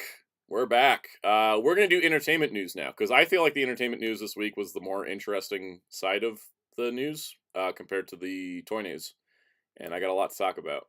And it's all about my very, very specific interests and things. So this may go long, and I apologize in advance. Everybody cool with that? We're going to talk about X-Men. I didn't Eggs for days. Eggs for days. X-Men. So we're going to talk about X-Men 97 a little bit. X-Men 97 is coming out Wednesday, so I haven't gotten a read on how the show is. They put out a clip that was an action scene of the X-Men fighting Sentinels, and I've probably watched that thing way too many times. I would say that it's in terms of the animation is definitely one of those hit or miss certain sequences, because I think there's some frames that look really good, and then there's a scene where Bishop and Gavin were really obvious as a 3D model. Yep. Yep. It definitely was. It's funny. I watch it, and the more I watch it, I'm like, it's wonky at times, but legitimately, that whole 1 minute clip was better than the entire original show's animation. And then I think it's one of those that storyboarding is fantastic. I love the Beast controlling the Sentinel. It's more of the actual animation is just again good, bad, just like X-Men. Spin Dash said someone phrased it well. It's animated as well as our brains think it was animated back in the day. Exactly. Exactly. It's like the mental image of what you thought the show looked like, not what it actually looked like. In conjunction with this, I will announce Wednesday's video is going to be an X-Men viewing guide for the animated movie, or the animated shows and the live action movies. So get hyped, because I was filming that this morning and I'm excited. I love X-Men stuff so much. I really do. So that's going to be Wednesday's video, but we had a nice shot here of cast and producers for X-Men 97 on the red carpet premiere they did at the El Capitan Theater. And yes, I think that's I don't know for sure, but I think that's the voice actor for Bishop dressed as Bishop, which is rad. I won't be surprised. That's just cool. So they got, a mix of the original cast and new cast, and then some producers and production people. Great looking thing. But I gotta tell you, my favorite photo we got from the premiere was this one of Eric Lewald, Julia Lewald, Larry Houston, who all worked on the original show and are consulting producers on the new show. And they got Margaret Lesh as well. Margaret Lesh got to be a guest at the premiere. For those that aren't aware of her impact on this, Margaret Lesh was the president of Fox Kids at the time. And she had worked on the Pride of the X-Men pilot because she used to work at Marvel Productions, and she was the reason why X-Men 1992 even got greenlit, because she put her job on the line. She said, this is gonna be a success. It's gonna happen. If it doesn't, you can fire me. And so she is 100% as responsible for the show as anybody on the creative side, because without her pushing for it, the original show would have never happened.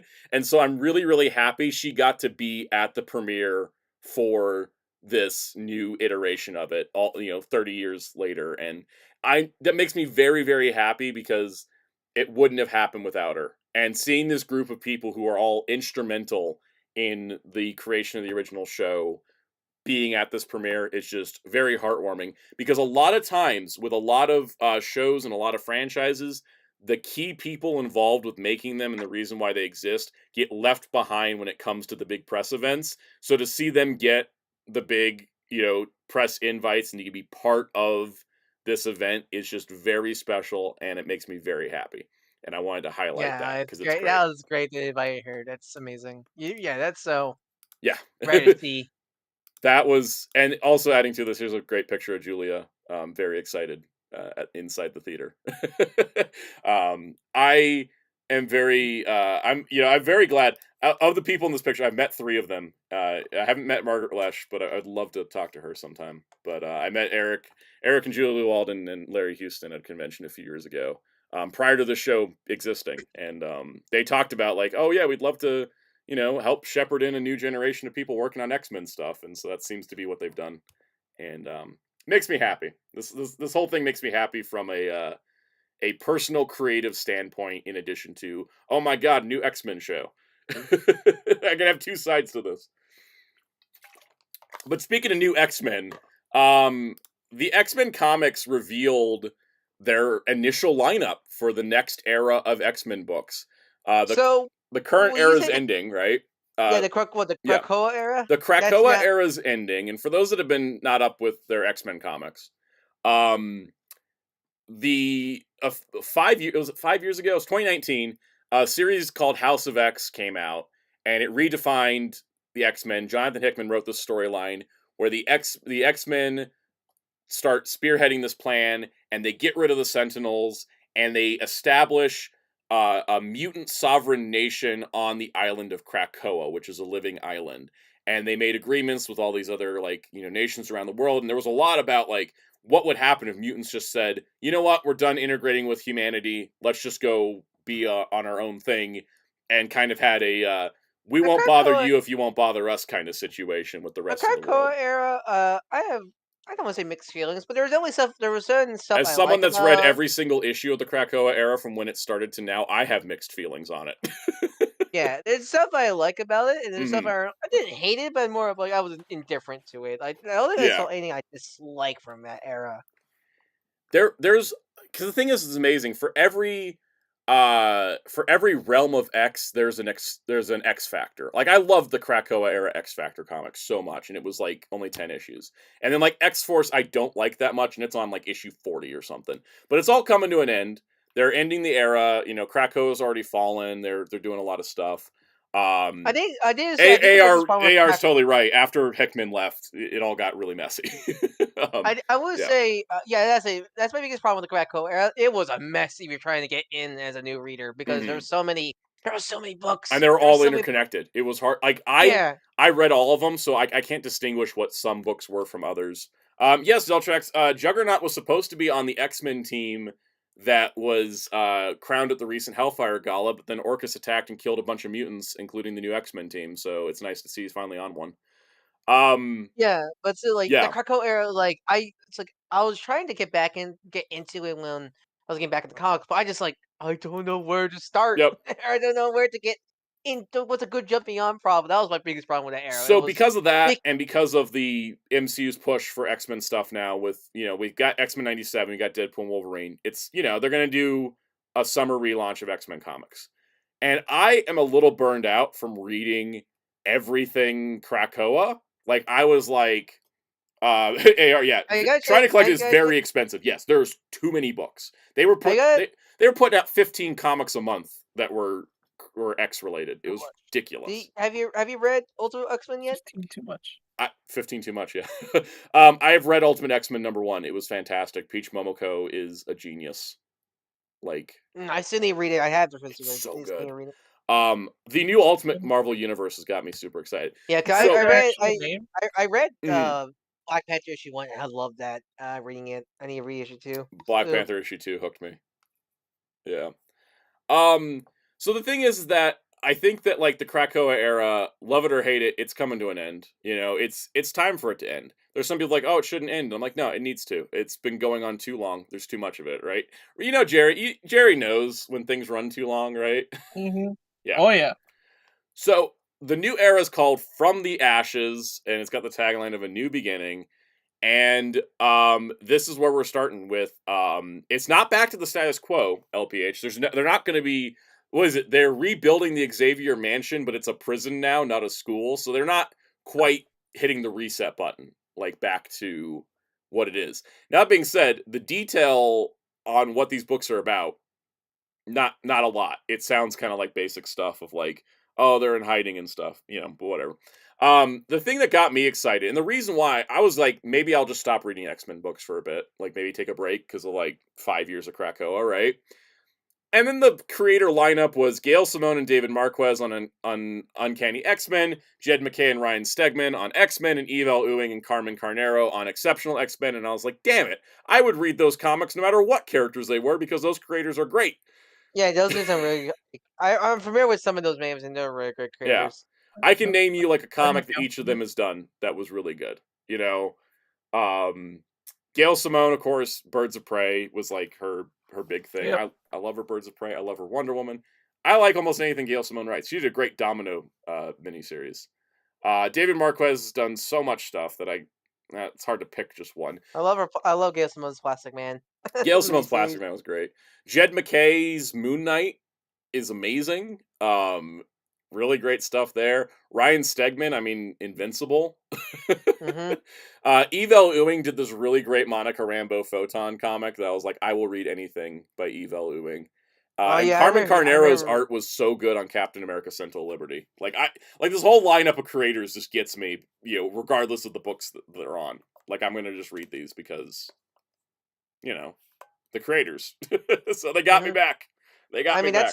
That was the reason why so many people were excited for the Ultimate Universe was the creators they got on this book. It was great to see. I like that the comic fandom has started to shift to that, where like creators are getting highlighted more and people are reading books because of the creative teams behind them, not just because of the characters, right? Like, characters are part of it, but like the creative teams are driving a lot of books lately. Okay, if you see anything written by Zeb Wells, avoid it like the plague. Yeah, I don't know. I know I read something by Zeb Wells I liked. I just can't remember what it was.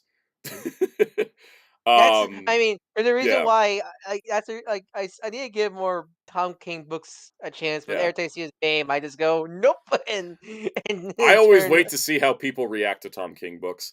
Alice, welcome to live stream. Alice's first live stream, started Power Rangers Guide, made me love Power Rangers again and made me get into the comics. I started getting the deluxe hardcovers. I'm on the first arc of Go-Go. I love to hear that because I made that video to get people into the comics, and I'm so happy to hear that you have, and that you've gone the deluxe hardcover route, because it's the easiest way to read them. It really is. Sometimes they're hard to get, but like, it keeps everything in order. I know you're doing only animated stuff for X-Men, but I think you should eventually do like reading guides for. I'm not doing reading guides for X-Men. I will do it for other comics, but not X-Men. Not X-Men, but like Guardians. I could do Guardians of the Galaxy. I could do it off the top of my head. Yeah, no. Actually, yeah, Guardians is one I could do. I could do Ghost Rider. The people that have less history. Yeah. Which Ghost Rider? I could do all of them. I could do all of them. Would you do basically Jaime Reyes, Blue Beetle? I could do Jaime Reyes, Blue Beetle. And have these was it Continuity Junie appear? Yes. And tell how messed up your continuity is. Yep. I will say that, I love comics and I could talk about them forever. I definitely want to work on some more comic reading guides.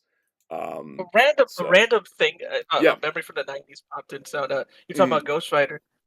I have an issue. It's a #1 issue from the 90s that my cousin gave me when I was a kid. Yeah. It was. Is it the glow in the dark cover? No. It's not even Ghost Rider. Ghost Rider appears in it. Oh, okay. I don't remember the name, but I remember the issue. The tagline was "A new team against Cable." It was like bad 90s. Yeah, I know what that is. It was like super peak, representation of that era with the muscles and the pouches and everything, and the extreme. Everything's extreme. Yeah. Speaking of Blue Beetle, if you're curious to read the current Blue Beetle run, they finally announced the trade for the first arc coming in August of all months. That's a whole year after the graduation day trade. Yeah, it's like, come on. Yeah. You couldn't release it in like July? AR, I wouldn't do Thor because my Thor reading experience is very limited. I read like Jason Aaron's run specifically when Jane Foster was Thor, and that's about it. As far as you haven't done a G.I. Joe one. I need to do. I'm planning to do a G.I. Joe viewing guide, and it'll be shows and comics because the comics are the better side of G.I. Joe, to be honest. Cameron, I do want to do a TMNT viewing guide, but it's a little daunting because there's a lot of it. Anyways, the other part adding to this, they did announce, I think it's in this article. Yeah, here it is. They did announce those 3 titles. One, I think X-Men's in August, Exceptionals in September, and then Uncanny's in October or something. There's one a month that they start up. And then there's going to be 6 other series, which I assume are going to be miniseries or maybe ongoings. They haven't announced the creative teams yet, but it's going to be Phoenix, X-Factor, Storm, NYX, X-Force, and Wolverine. I can guarantee you I'm going to read Storm and Wolverine because I love them. Of course. The other 4, it's going to depend on creative teams. I don't feel like I have to read everything this time like I did for Krakoa, and that's nice. And they did say each of these books will work standalone. Like, it won't be all interconnected like Krakoa. That's the thing with comics these days. They should exactly standalone.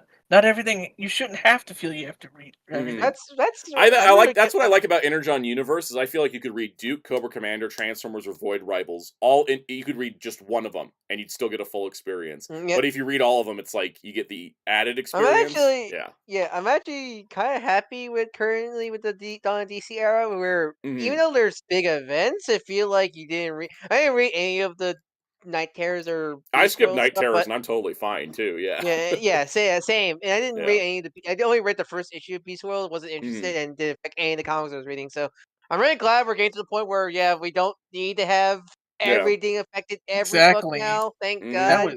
That was annoying. I'm really glad we're now in an era where it's like, let's just the books be themselves, and if there's a tie-in, it'll be like a backup story. Yeah. Something like that. Kyle says this is what I'm liking about the new Ultimate Universe. That's a great example as well. They're doing a good job with that. AR, I actually have one of the Walt Simonson era Thor Epic collections because I found it at a Target like half off for some reason. You found I actually like just need to read Target? it. They sell comics there? It was weird. I think it was an online return, but like I just found it and it was like half off. I think I've seen books there. Yeah. Welcome, Toma. Target is starting to sell more comics. Master Ben, does anyone feel like the X-Men need a reboot? That's what they tried to do with what was that storyline where Wanda got rid of all the mutants? Oh boy, House of M, yeah. House of M, yep. They tried that, and then after Secret Wars, they tried like a reboot, but then it was awful. Well, wasn't that also during the whole Fox, like we hate you Fox era? That was the we hate you Fox era. Cameron Meadow, favorite version of Wolverine. Any of them voiced by Steve Bloom. Which is like AKA 80%. I guess technically Midnight Suns because he wears the brown suit. You don't like McNeil Wolverine? I don't like what? In Evolution? McNeil Wolverine in Evolution? I like McNeil Wolverine. McNeil Wolverine. I like Canadian jazz singer Wolverine. I like Hugh Jackman, but I like Steve Bloom the best. What about Australian Wolverine? Australian Wolverine's a crime against Australia. Pride Wolverine. Yep. Prophetic Australian Wolverine. You guys, if you guys ever question why I'm like, oh, I love Wolverine and the X-Men and all that, but like I love all the X-Men animated shows, and you're gonna learn all that on Wednesday. You guys are gonna I love X-Men too much. I think that's why it's kind of like sort of an abusive relationship with the X-Men where I'm like, man, the last 5 years burned me out. Ooh, these creative lineups. Oh, look, they put Nightcrawler on a team, and I'm just like, I'm right back in. I mean, I love like X-Men. X-Men Evolution is still one of my favorite like cartoons of all time, and it's why I always want to get into X-Men comics, but it's also like, oh no, where am I? A wise man said, you don't get into X-Men comics to find good material. It's so you suffer through the bad, so when you find the good hits so much better. I said that, actually. Yes. It's like Lupin the Third or Scooby-Doo, where the quality variance is high, and you'll get some of the worst things you've ever seen. Most of it's kind of like mid, but then like the stuff that's good is so good that you'll never forget it, and it'll change your life. Why did you describe the Bendis era of Superman the most? Yeah, pretty much. That's kind of how it is too. AR says, for me, X-Men is kind of like Spider-Man. Love the figures and adaptations, not really into the comics. That's kind of like how I was with X-Men for a while, and then I just dived into the comics, and then I just never escaped. For me, pretty much I avoid anything that's main book Spider-Man. It was like something like Miles. Is it Miles? Is it Gwen? Is it Silk? I'll read always. So you like Silk because she's like. Like right now, I'm reading. I stopped reading the new Miles book because they kept interrupting him with events every 3 issues, and I was just like, that's my problem. I want to get a new run, but they keep interrupting it. They keep interrupting it. Spectacular Spider-Man was pretty great, though. I enjoyed that. I mean, it's Ray Wiseman, just Ray Wiseman. Symbiote Spider-Man 2099 is actually a continuation of Peter David's original Spider-Man 2099 comic, picking up after he stopped writing it, and I was just like, holy cow, they're filling in the loose ends from 30 years ago. I didn't know that. I thought it was just continuing the current era. I thought so too, but then I saw Peter David writing. I was like, oh, cool, Peter David. Because he's been sick, so it's been delayed a whole lot. But like, Peter David got the new comic, and it's like, but like the first issue, they're like, this takes place after Spider-Man 2099 number 43, and I was like, what? And it's like it's following up on all the loose plot threads that he left behind when he left the book. I really do need to pick up those omnibuses eventually. The second one's out in a couple weeks. R.I.P. my wallet. Master Ben, that's the question that okay, this is always a great question. I'm going to try not to tangent on this. Master Ben says, have you read it, the pre-Claremont X-Men? Yes. I don't know what Stan Lee and Jack Kirby were on with doing the original X-Men comic. Oh boy. I've read the original, and I agree with you. Legitimately speaking, and I say this as somebody that's read Ultimate X-Men, that's read, I read some of the Chuck Austin run, I read that really awful run right before Krakoa, and I've read some bad stuff in Krakoa. The Stan Lee era of X-Men is the worst X-Men I've ever read. How do you feel about the original Ultimate X-Men, like original Ultimate Universe X-Men? Original Ultimate Universe X-Men's fine. It's not great, but it's, there's a reason why Spider-Man's the remembered Ultimate title from the originals. Exactly. But it's fine. It's just, I've read so much bad X-Men, but like nothing tops. I have 2 volumes of Stan Lee. I have 2 volumes of Stan Lee X-Men, and I've only read the first one because I cannot bring myself to read the second. It's that bad. There's a reason why that book got canceled and was only saved because of Giant Size X-Men and then Claremont picking it up afterwards. Welcome RX0. Yes, Master Ben, I did read Nightcrawler as the Pope because I was on a Nightcrawler binge and I was reading through stuff. I like that. That's where I stopped my Nightcrawler binge. I didn't mind that era, but like it was kind of a weird take, like direction for his character. My problem is when Azazel comes in. Like that's the Azazel storyline I hate so much, and when they retconned it recently. It was the best thing ever. All right, let's get to the next because we're getting. Yeah, let's get through the quick news. Since the Azazel storyline is what most people love about him. Yeah, the problem is I think Azazel's a trash character, and that's a trash storyline. It should have never existed. Listen, here we go. We're tangent about comics. All right, because we talk about the Tokusatsu Sentai Deca Ranger 20th Fireball booster is coming out soon, and there is a new Deca Ranger. It is Bond's. It's his Bonds Before Time? Not Bonds Before Time. You know what we want to call him? Bond's new ambiguously gay duo partner. Yeah, basically, because he's going to be Premier Deca Red, at least at the beginning, but Bond's also Premier Deca Red. He's going to be in the movie. He's a new Deca Ranger, and boy, if he turns evil, I'm going to turn the movie off because I'm not doing this a third time, guys. We're not doing this a third time. His little pistol thing makes you laugh because it does. All the Deca Rangers have those in the show. I know, but it looks like it is just a short version of Bond's right pistol. Yeah. Guys, there's a reason why Deca Ranger's kind of like a mid-show is because they keep coming back. No, that's not the problem. It's Deca Ranger is the only Sentai that's justified to come back after their show's done. Because they're just special police, They have reasons to come back. Everybody else has to all the Hurricanes just had to contrive reasons to come back, The Deca Rangers have no real villain. That's the whole point. Police. It's a cop show. It's not a Sentai show. It's a cop show. They don't. They don't have a story. No, they don't. The story is stop. They have It's a character-based police drama. Deca Ranger is Sentai Columbo. Yeah, but I say if it's the classic. Does Columbo doesn't really have a story either, right? So you have the case of the week series. Yeah, exactly. It's same thing. It's like the story is whatever the case of the week is. Anyways, I'm still looking forward to the movie. I just hope we haven't fallen into Digimon Adventure movie syndrome of new character. Oh, also evil, because that happens. It's happened twice now. I don't want it to be a third time. It's gonna be. It's every Deca Ranger special now pretty much has. Hey, here's a cop that's turned bad. It's not every one of them. It's only 10 years after and the versus Gavan. I think the thing with me with Deca Ranger, I just really wish they go full Columbo and just make it like a detective story. Because my favorite those are my favorite episodes of Deca Ranger was the Deca Bright investigation episodes. Oh yeah, that was great. Those are my favorite ones. They actually did intense detective work, not just stakeouts. Yeah, I want to see. I want to see more of that because those are some of my favorite episodes of the series. All right, Mobile Suit Gundam Seed Freedom is got a theatrical placeholder listing in the U.S. for May 7th through Fathom events, so expect it to be a 1-night or maybe 2-night event. I guess I'm going to go see this by myself. I love it, Tanuki. Now I'm venturing to cast along or doing Sentai Henshin sequences. That'd be something. That's how you bring Power Rangers back. Anyways, 2 hours, 16 minutes. If you know anybody that loves Seed and wants to go with you, or you can drag somebody, good luck. Here's the question. Is that a theater experience where you have to wear a mask and cologne too? Or no, Seed fans aren't that dirty. It's not like when you have to go see the Chainsaw Man movie, because that movie's going to get people rancid. Guys, seed is only dirty if you're in Southeast Asia. That's true.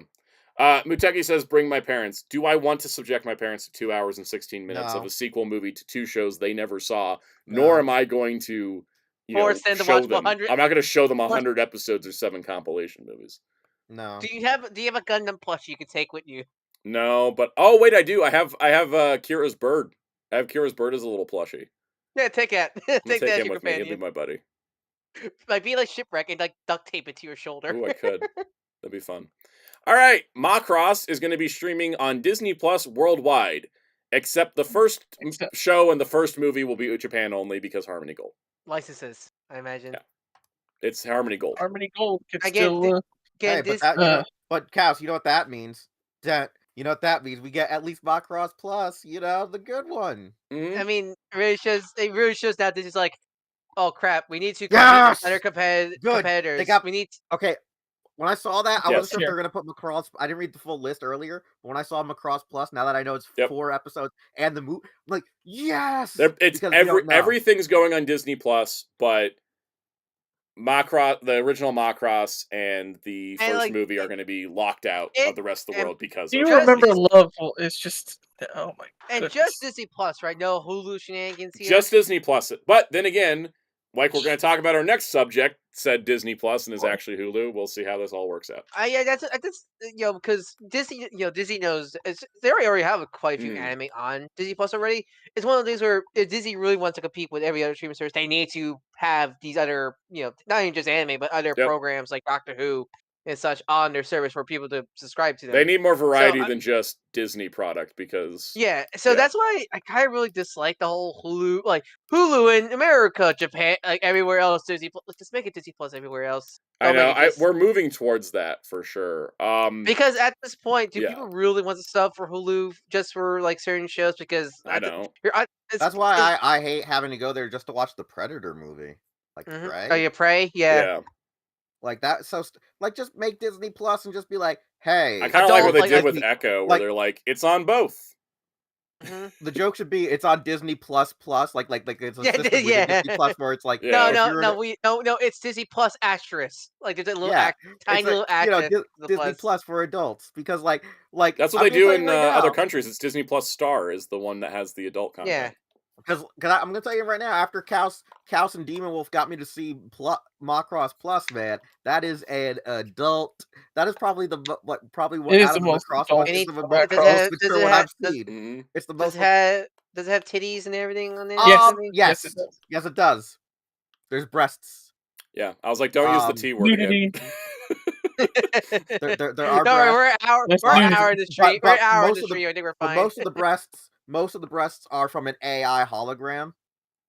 Yeah, what's the difference? But there's some, also, this is the thing. I don't recommend you just watch the movie version because there's an awesome fight in the OVA version that you can only see in the 4 episodes, and the movie edits it out and changes how everything happens because it was just to condense for time. But there's an amazing fight in the 4 episodes that is like.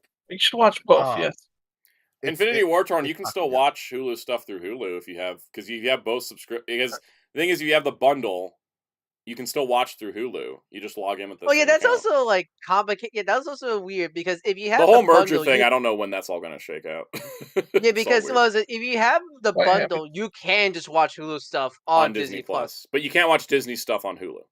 So well, yeah, but you can still watch Hulu. I still watch my Hulu shows on Hulu. It's just weird for me to watch like The Bear on Disney Plus. It's just not going to happen. We don't want to see that. We don't want to see that on Disney, the same channel, the same service as the mouse. I know. I just like, but also my Disney Plus is all lined up for like Bad Batch and X-Men and stuff, like the stuff I'm watching with my parents. So I'm like, I'm just going to watch my Hulu over here. We were talking about Hulu earlier because I have an offer to watch Hulu, and I'm like, do I even want to use this? Well, you can use your Hulu offer for Wednesday because apparently the Sandland anime is coming out on March 20th. Wait, barely no marketing at all. I would say there's no marketing. I would go as far as to say there was no marketing. There's marketing for the game, but the anime, nope. Yeah. So for those unaware, Sandland was a 1-volume manga series by Akira Toriyama, rest in peace, And he produced this 1-volume manga in 2000. It was released in the US in 2003. I read it in Shonen Jump. I reread it recently. It's terrific. I love it. They had done a movie in Japan last year. It was made by Sunrise. And they the movie came out in Japan. It's fully released in Japan. Never came out internationally. But then they later announced in January that the movie was going to be turned into an arc of the series. Not a Dragon Ball Super situation where they were reanimating it, but they were just going to, like, cut the movie into episodes. The old school way. The old school way. The old school way, just cutting it up. Yep. And maybe add, like, one scene in there, too. Because, like, I think Unicorn did that. Like Unicorn, with, the TV. So that's how they're going to do it. And that's a Sunrise move, for sure. But the movie was adapting the manga. But the TV series is going to be 13 episodes and feature a new story by Toriyama. Welcome, Ominder. So we had heard it was coming to Disney Plus. Now it's just Hulu. Because they do have Hulu in Japan. So don't know what's going on there. But the film came out last August, and now the series is coming up. Here's a illustration by Toriyama. 13-episode series will have 2 arcs. The story of the Fiend Prince, which is the original manga, and the story of the Angel Hero, which is the new story. And then we've got new characters like Anne and Mooniel. And so the thing is that I was like, great, we finally got a release date. I found out last night that the release date was Wednesday. This article was posted on the Dragon Ball website on March 4th, which is after Toriyama passed, before we found out he died. And yet I saw nobody mention this date anywhere in anything I was reading about Toriyama. And this would have been one of his last illustrations. Zero marketing on any part. The only reason I found out it was March 20th was the air date was because somebody tweeted, "What do you mean Sandland comes out in 3 days?" in relation to this article, because a trailer went up on the Disney Plus Japan YouTube page that has the opening and ending songs previewed, as well as a trailer in Japanese. But there has not been an English trailer for it. We got a poster, but only in Japanese, only from Disney Plus Japan. And that's it. That's all the news we got. We don't even know if it's just sub only. We don't know if there's gonna be a dub for it. Nothing. We have no idea if they're dropping it all at once or if it's going to be weekly. Got no idea. Never saw anybody talk about it. I see Anime News Network reported on this trailer and the poster that came out for Japan, but I didn't see them ever talk about the date before, and that was 2 weeks ago. So, and Toei's not involved, Spin Dash. This is all Sunrise. It's all Sunrise and Bandai Namco. Because Bandai Namco owns Sunrise. Is Shueisha a part of it? Shueisha's not a part of it either. Oh, really? You think they would because they own the rights? And they own the manga, yeah. It seems to be all Bandai and Disney Hulu. So once Sunrise got involved with this, it was going to be a nightmare. Sunrise marketing has been a failure in the last few years. Which Mercury Bear guy in marketing, I remember, was airing. Oh, we got nobody really was really successful because of word of mouth from what I Spin Dash says this reeks of Toei's inability to market to the West. You have not seen how bad Bandai Namco has been since their merger. Gundam Witch from Mercury, we found out it had a dub when it went up on Crunchyroll. Yeah, when all the actors were saying I'm in it and all that. That's the only way. That's when we found out who was who in the dub. Never forget they shout out Bill Divers Re-Rises dub. Yep. No announcement, just here it is. And this feels like that. Now here's the thing. Bandai Namco's been promoting the upcoming Sandland video game heavily. There's been a new video on the channel every other day, and they just put out a free demo of it, and the game has a dub, and they're and so I think the show's just to market the game. But they put zero marketing into the show, it seems. This adds to Hulu as well, because Hulu didn't market Shogun until after it started airing and completely failed to launch that as an event TV series. This is very similar to Bandai Namco's game Scarlet Nexus, where that had anime tie-in also, and they market the anime. They market the game a lot, but not the anime. Mm-hmm. Similar thing. So I didn't think Bandai. I'm also concerned about what if it's going to be weekly in Japan, and then we have to wait till it's over to get it here. Yep. But we have no idea, because they don't say a single freaking word on how it's being released. You think, I not in terms of, celebrate, not, taking advantage of the dead, but you think, they'll do honor Toriyama's legacy. Yeah, that's what I was thinking. Exactly. Yeah. You think Artori's legacy. Check Right? out his not the last because Daima, but like who knows which one was like who knows like I don't know what's the timeline of he finished Daima then work on Sandland or he finished Sandland work on Daima. Who knows until we get confirmation. But so you think they will advertise, like Toriyama's the Yeah, like series a after tribute. Like Yeah. a tribute, like Yeah. advertising that like this is something he worked on. Like I shouldn't be having to dig Anything. through 4 pages of Google to find this article about the like release this date is from 2 like weeks and ago. that's the thing. Sandland isn't like something like what Blue Dragon or even Dragon Quest where you only just Yeah. care. No, this was his baby. This was Yeah. his. He only stopped doing the manga after 1 volume because it's hard to draw tanks, as Ryan knows from drawing the Hiss tank. Yep. And It is it's funny hard. too because Toriyama once stated in an interview or something I saw a screen cap saying that he used to like love drawing mecha early on until No, he he started didn't. No, He's he good didn't. at it for He sure. loved he drawing loved- single images of manga of Yeah, that's mecha. Yeah, but when he had mecha, to draw but, every single chapter for Sandland, it burned him out. multiple. It's the same thing with like. You ever wonder why we probably never? The reason we'll probably theory that the reason why Superhero was 3D was because of Cell Max alone. Because imagine trying to animate those dots on Yep. him. or things all like that. why did Bulma stop using her motorcycle? He got Yep. tired of drawing it. Yep. I mean, hell, remember the way we say Super Saiyan is this because he didn't want to save on ink for Goku's hair. Yep. So the thing is there's a Sandland game coming out March 25th. The anime is premiering on Wednesday the 20th. Sometime, some part of that day. I'll keep you guys posted because like I love Sandland, and I'm sad that like this is gonna go. This feels like it's gonna go completely under the radar of everybody. Yesterday I had to explain about there's definitely. Toriyama's I'm really just hoping the word of mouth will help get it. Essentially, I mean, I feel like because I don't like doing free promotion for companies, but I love Sandland too much, so you're gonna hear me talk about it more.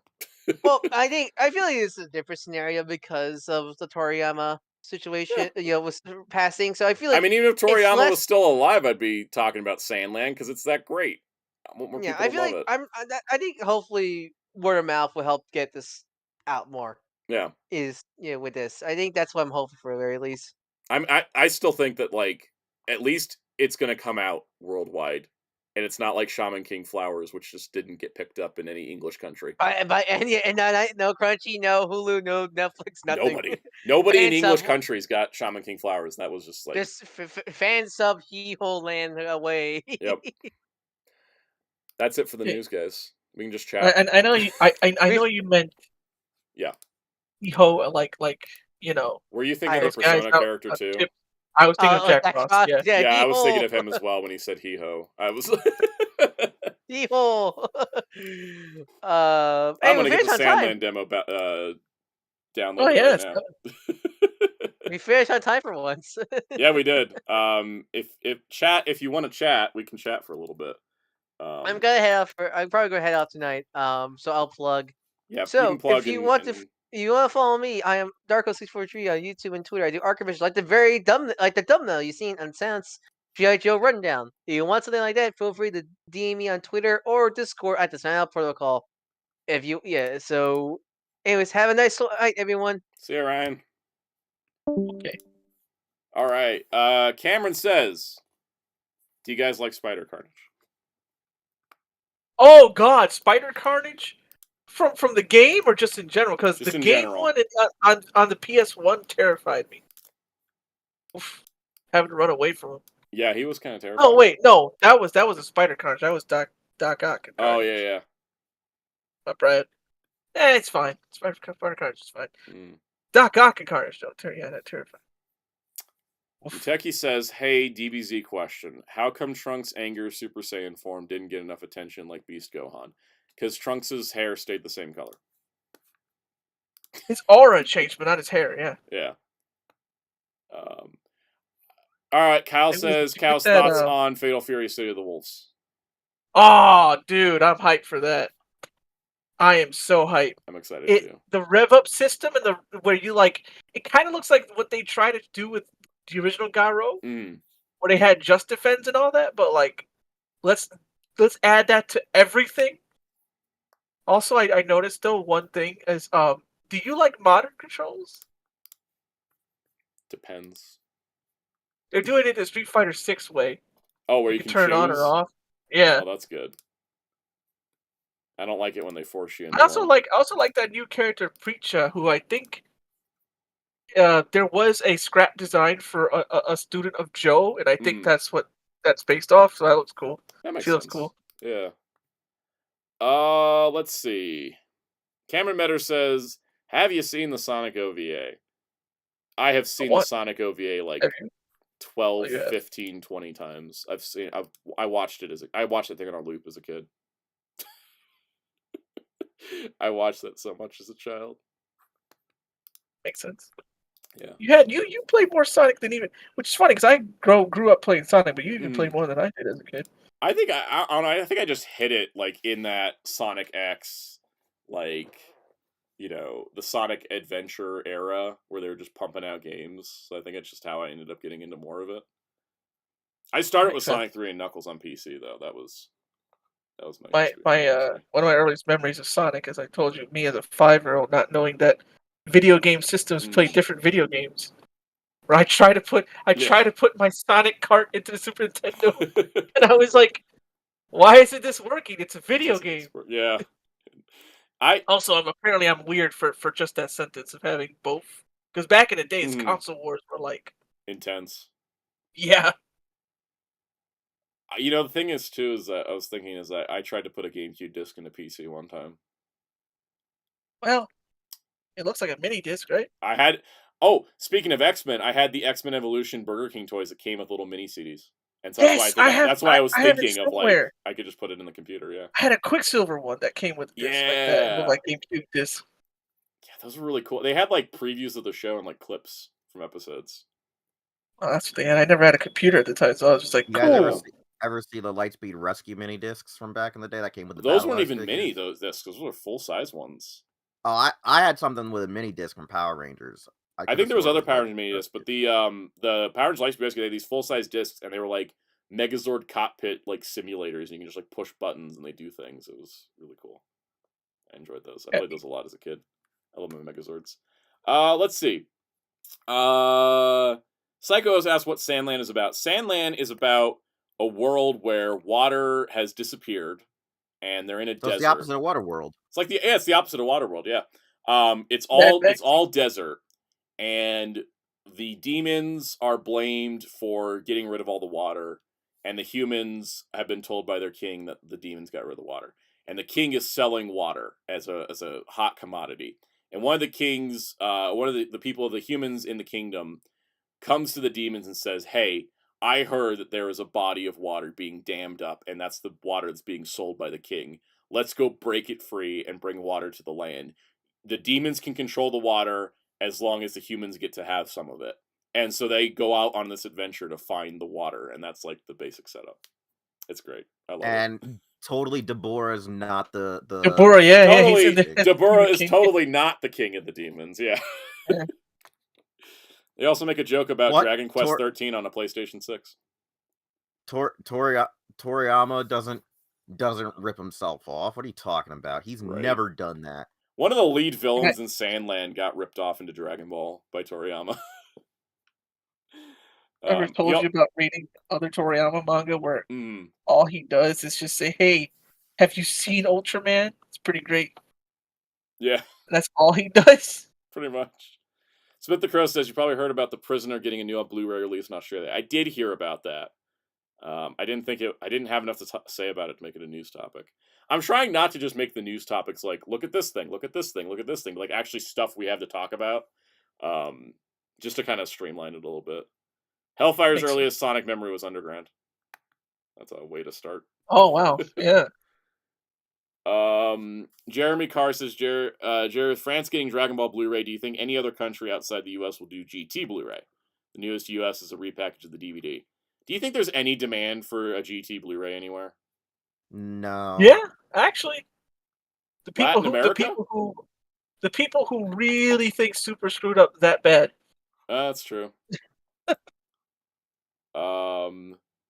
RX0, do you think any of the Macross series coming on Blu-ray in the West? They did announce a bunch from multiple different publishers. It's just been a long time in the works. I think Macross 2 is the first one coming out, but there is Blu-rays coming. Psycho O's asks a hard question. Big hard question. Huh. Top 5 Dragon Ball characters. Oh boy. My top 5. I'll run them down. It's Piccolo. No fusions are included because they're technically just the same people fused together. Tien, Yamcha. Who else is? I'm looking over at my shelf just to remember who my other 2 would be. My favorites being Piccolo, Tien, and Yamcha. Just tell you everything I love about Dragon Ball. I don't know. I really like Cooler. Cooler's got to be like in there. I don't know. I just really like that guy. He's so salty for like no reason. No, he has a reason. He literally has a reason. He says it at the end of the film when he dies. He only says it in the dub, so it doesn't count. Does he? He doesn't. He doesn't talk about his motivation in the. It's in the sub, but he doesn't talk about that being his motivation. He just notices it, and like he has a little flashback. It's weird. He's like, I could have stopped this. Yeah, I think he's like, yeah, that's. I mean, I guess it is his motivation. I know for me, he's just very salty. And my 5th one, I'm trying to think of what my 5th one was. I'm blanking bad. All right, Jerry, you tell me your list. Let's see here: Vegeta, Piccolo, Goku, Gohan. Yeah, I'm like basic here. Vegeta, Piccolo, Goku, Gohan, and I still really like. Even though Toriyama forgot her, Launch. I would put Launch as my 5 because I loved her too.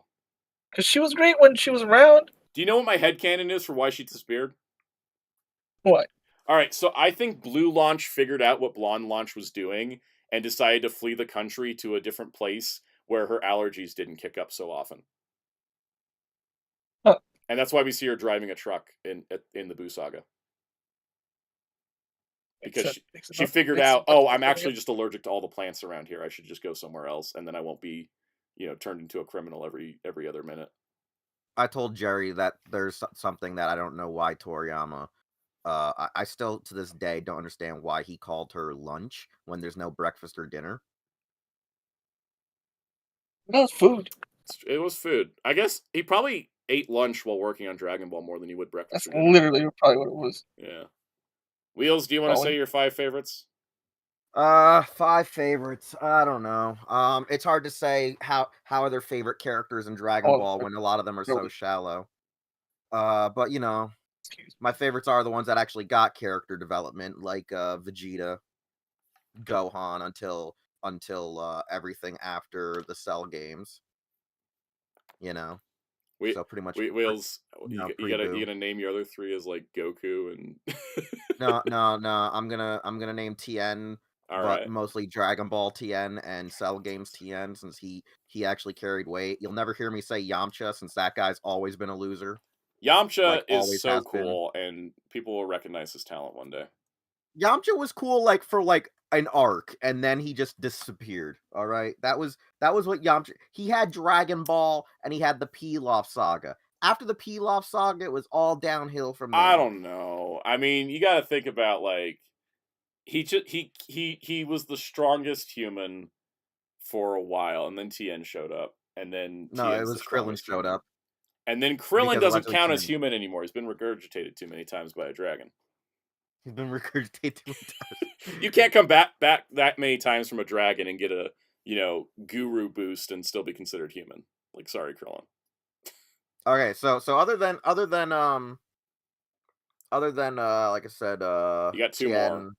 Vegeta, yeah, Gohan. I gotta say, Perfect Cell is a great character. Or just everything Cell. Before him is kind of lame. Perfect Cell is like the GOAT. I mean, it's the same guy. Yeah, I know, but somehow becoming perfect made him I know, it's the end of his character arc. Exactly. It's just goated. Yep. And then the last character, you know what? Just to stick in everybody's craw, Arale. I love Arale. And she showed up on Dragon Ball to count as a Dragon Ball character too. Yeah, she showed up. That's a good joke, right? She's shown up in more episodes than she's been in more episodes than like other people. Like, I don't know. I can't think of names off the top. She's in more episodes than Monster Carrot. You know, we don't question Monster Carrot stats. But if I had to actually choose someone that's not Arale, I'd probably actually have to say who's not Arale. I gotta say it's probably... No one's questioning Arale.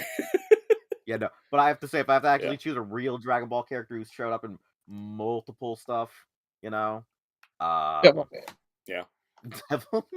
Devilman. He counts. Arale showed up more than him, but he's seen a Devilman counts.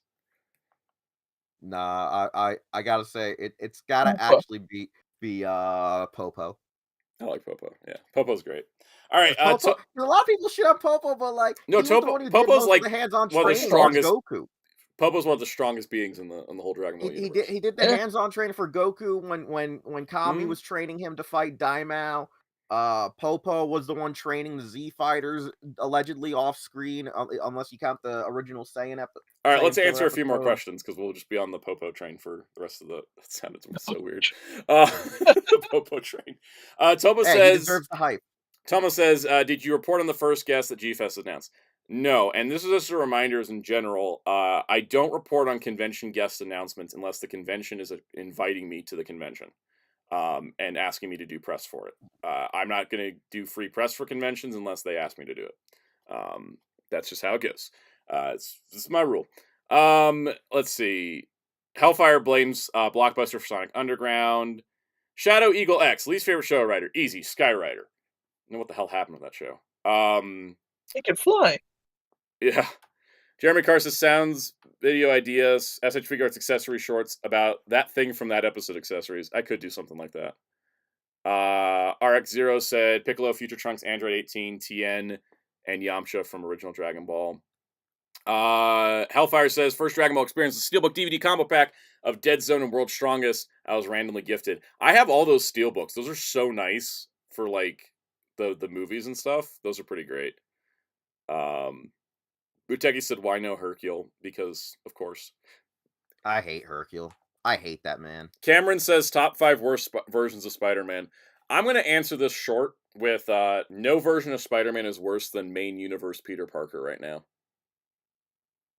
And how much he's suffering or how much he sucks? How much he sucks. He's working with Norman Osborn. Willingly. What? Ugh. I know, right? Cameron says, favorite Power Rangers comic crossover. I'm really liking Darkest Hour. I actually think Darkest Hour is better than Shattered Grid. Wait, do they mean event or do they mean actual crossover? I mean, if you mean cross-franchise crossover, it's probably Ninja Turtles 2. Ninja Turtles 2 is really good. Let's see. Krillin has no nose. He's not human. Andreas might be onto something here. He's always had no nose, which means he shouldn't have been a human. Yep. RX0 says top characters in Dragon Ball, Akira Toriyama's pens. They fought till the end. That's true. Yeah. LPH says, what is the worst Dragon Ball characters? And I'm not falling for that bait. We'll be here for days. Shadow Eagle X, will we get another Kamen tier list? Yes, when I finish watching Fai's Ghost, Kabuto, and Blade. When I get those those 4 finished, I'll do a new tier list. I'm not doing top 5 worst Sonic villains in all media. That's just going to take too long. Smith the Crow, are you recommending Summer Wars because it's a remake of Digimon R War Game, or because it's a good movie?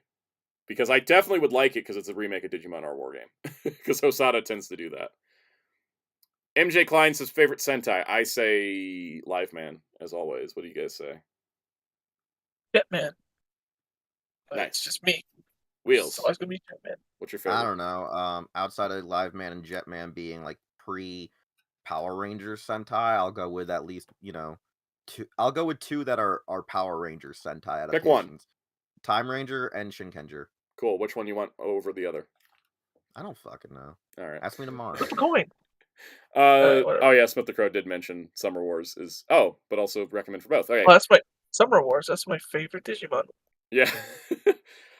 Kevin Meadows says best version of Batman. I'm just gonna say let's just go with outside of comics. I really like the Batman a lot. I like the tone. I like the style. God, the style. Yeah, it was a good cartoon. A great show. Jeremy Carr, is Sandland like Mad Max Fury Road? Well, I'll just broaden it out to say yes, it's like Mad Max.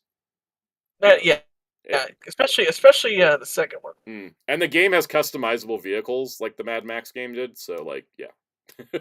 Sandland is definitely like Mad Max in a lot of ways. Especially like the second one onward. Yeah. The first one was still like not quite apocalypse. Right. It was like how the apocalypse came to be, right? Yeah. Yeah, I haven't watched the first two Mad Maxes like in a long time. I like watching Thunderdome's a comfort movie. I don't know why. Beyond Thunderdome's just fun to watch. I don't know. Because if it's Tina Turner, I don't blame. Exactly. I mean, I think Tina Turner just brings the vibe.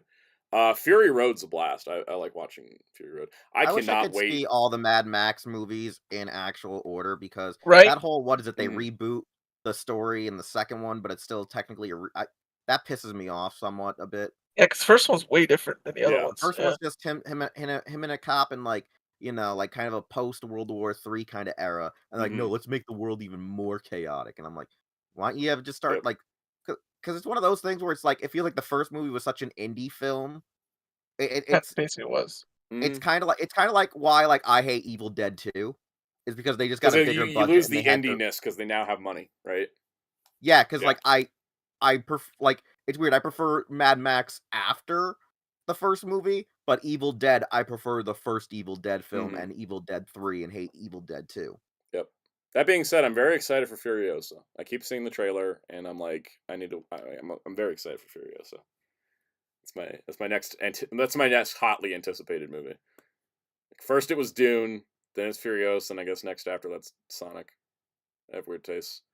Kamen Metaras, how do you feel about the anime Killing Joke? It was pointless because the opening segment is stupid and horrible, and then the rest of it's just a shot-for-shot remake of the comic. What was the point? You could have just made an audiobook, and it would have been the same thing. It was a waste of time. It was a waste of time and money, and that whole... see you later, Smith the Crow.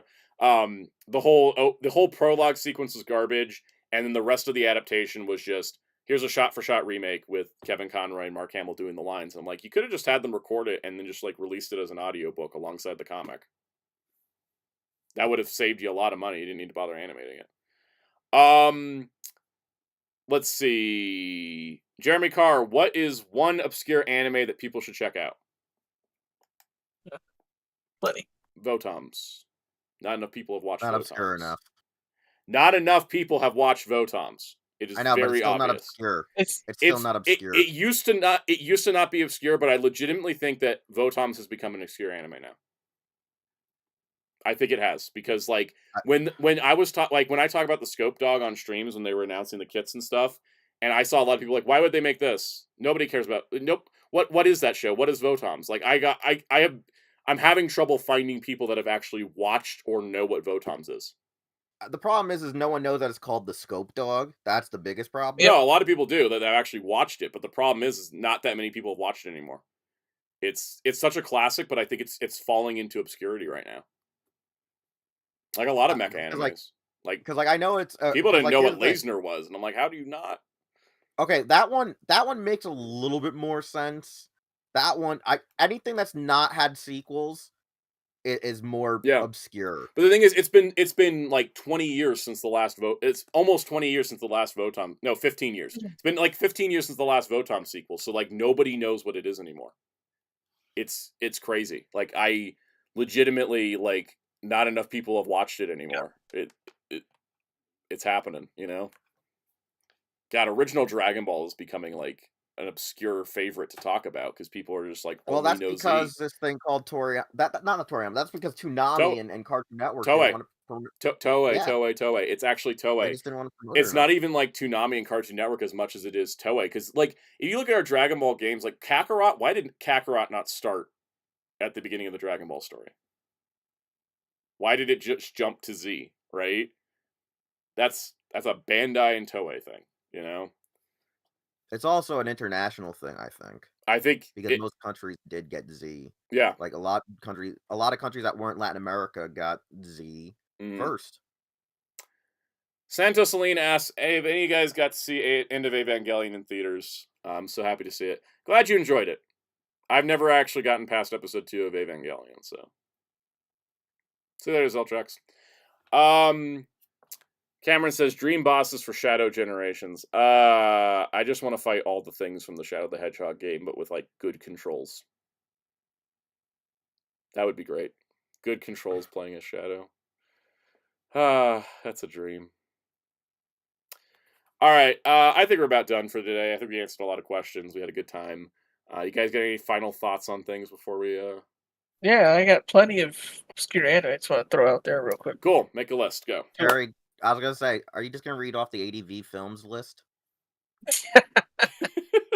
No, I just mean if you want something to check out Fantastic Children and Shingu, and also check out Loading the gun. Hold on a second. And Shinseki Lensman. Yes, those are all great. Because it's based off the Lensman books, but anime. Mm-hmm. Wheels, you got anything else before we roll out here? Since Jerry said Lensman, I gotta build off of the man thing. You gotta go see the Shinesman. It was like a 2 or 3 that's a good one episode too. OVA. Yes, that's a tribute to like Sentai films and office working jobs, and it's great. just ludicrous. It's just ludicrous. They were supposed to get more episodes, but then I guess also Sonic Soldier Borgman. Mm-hmm.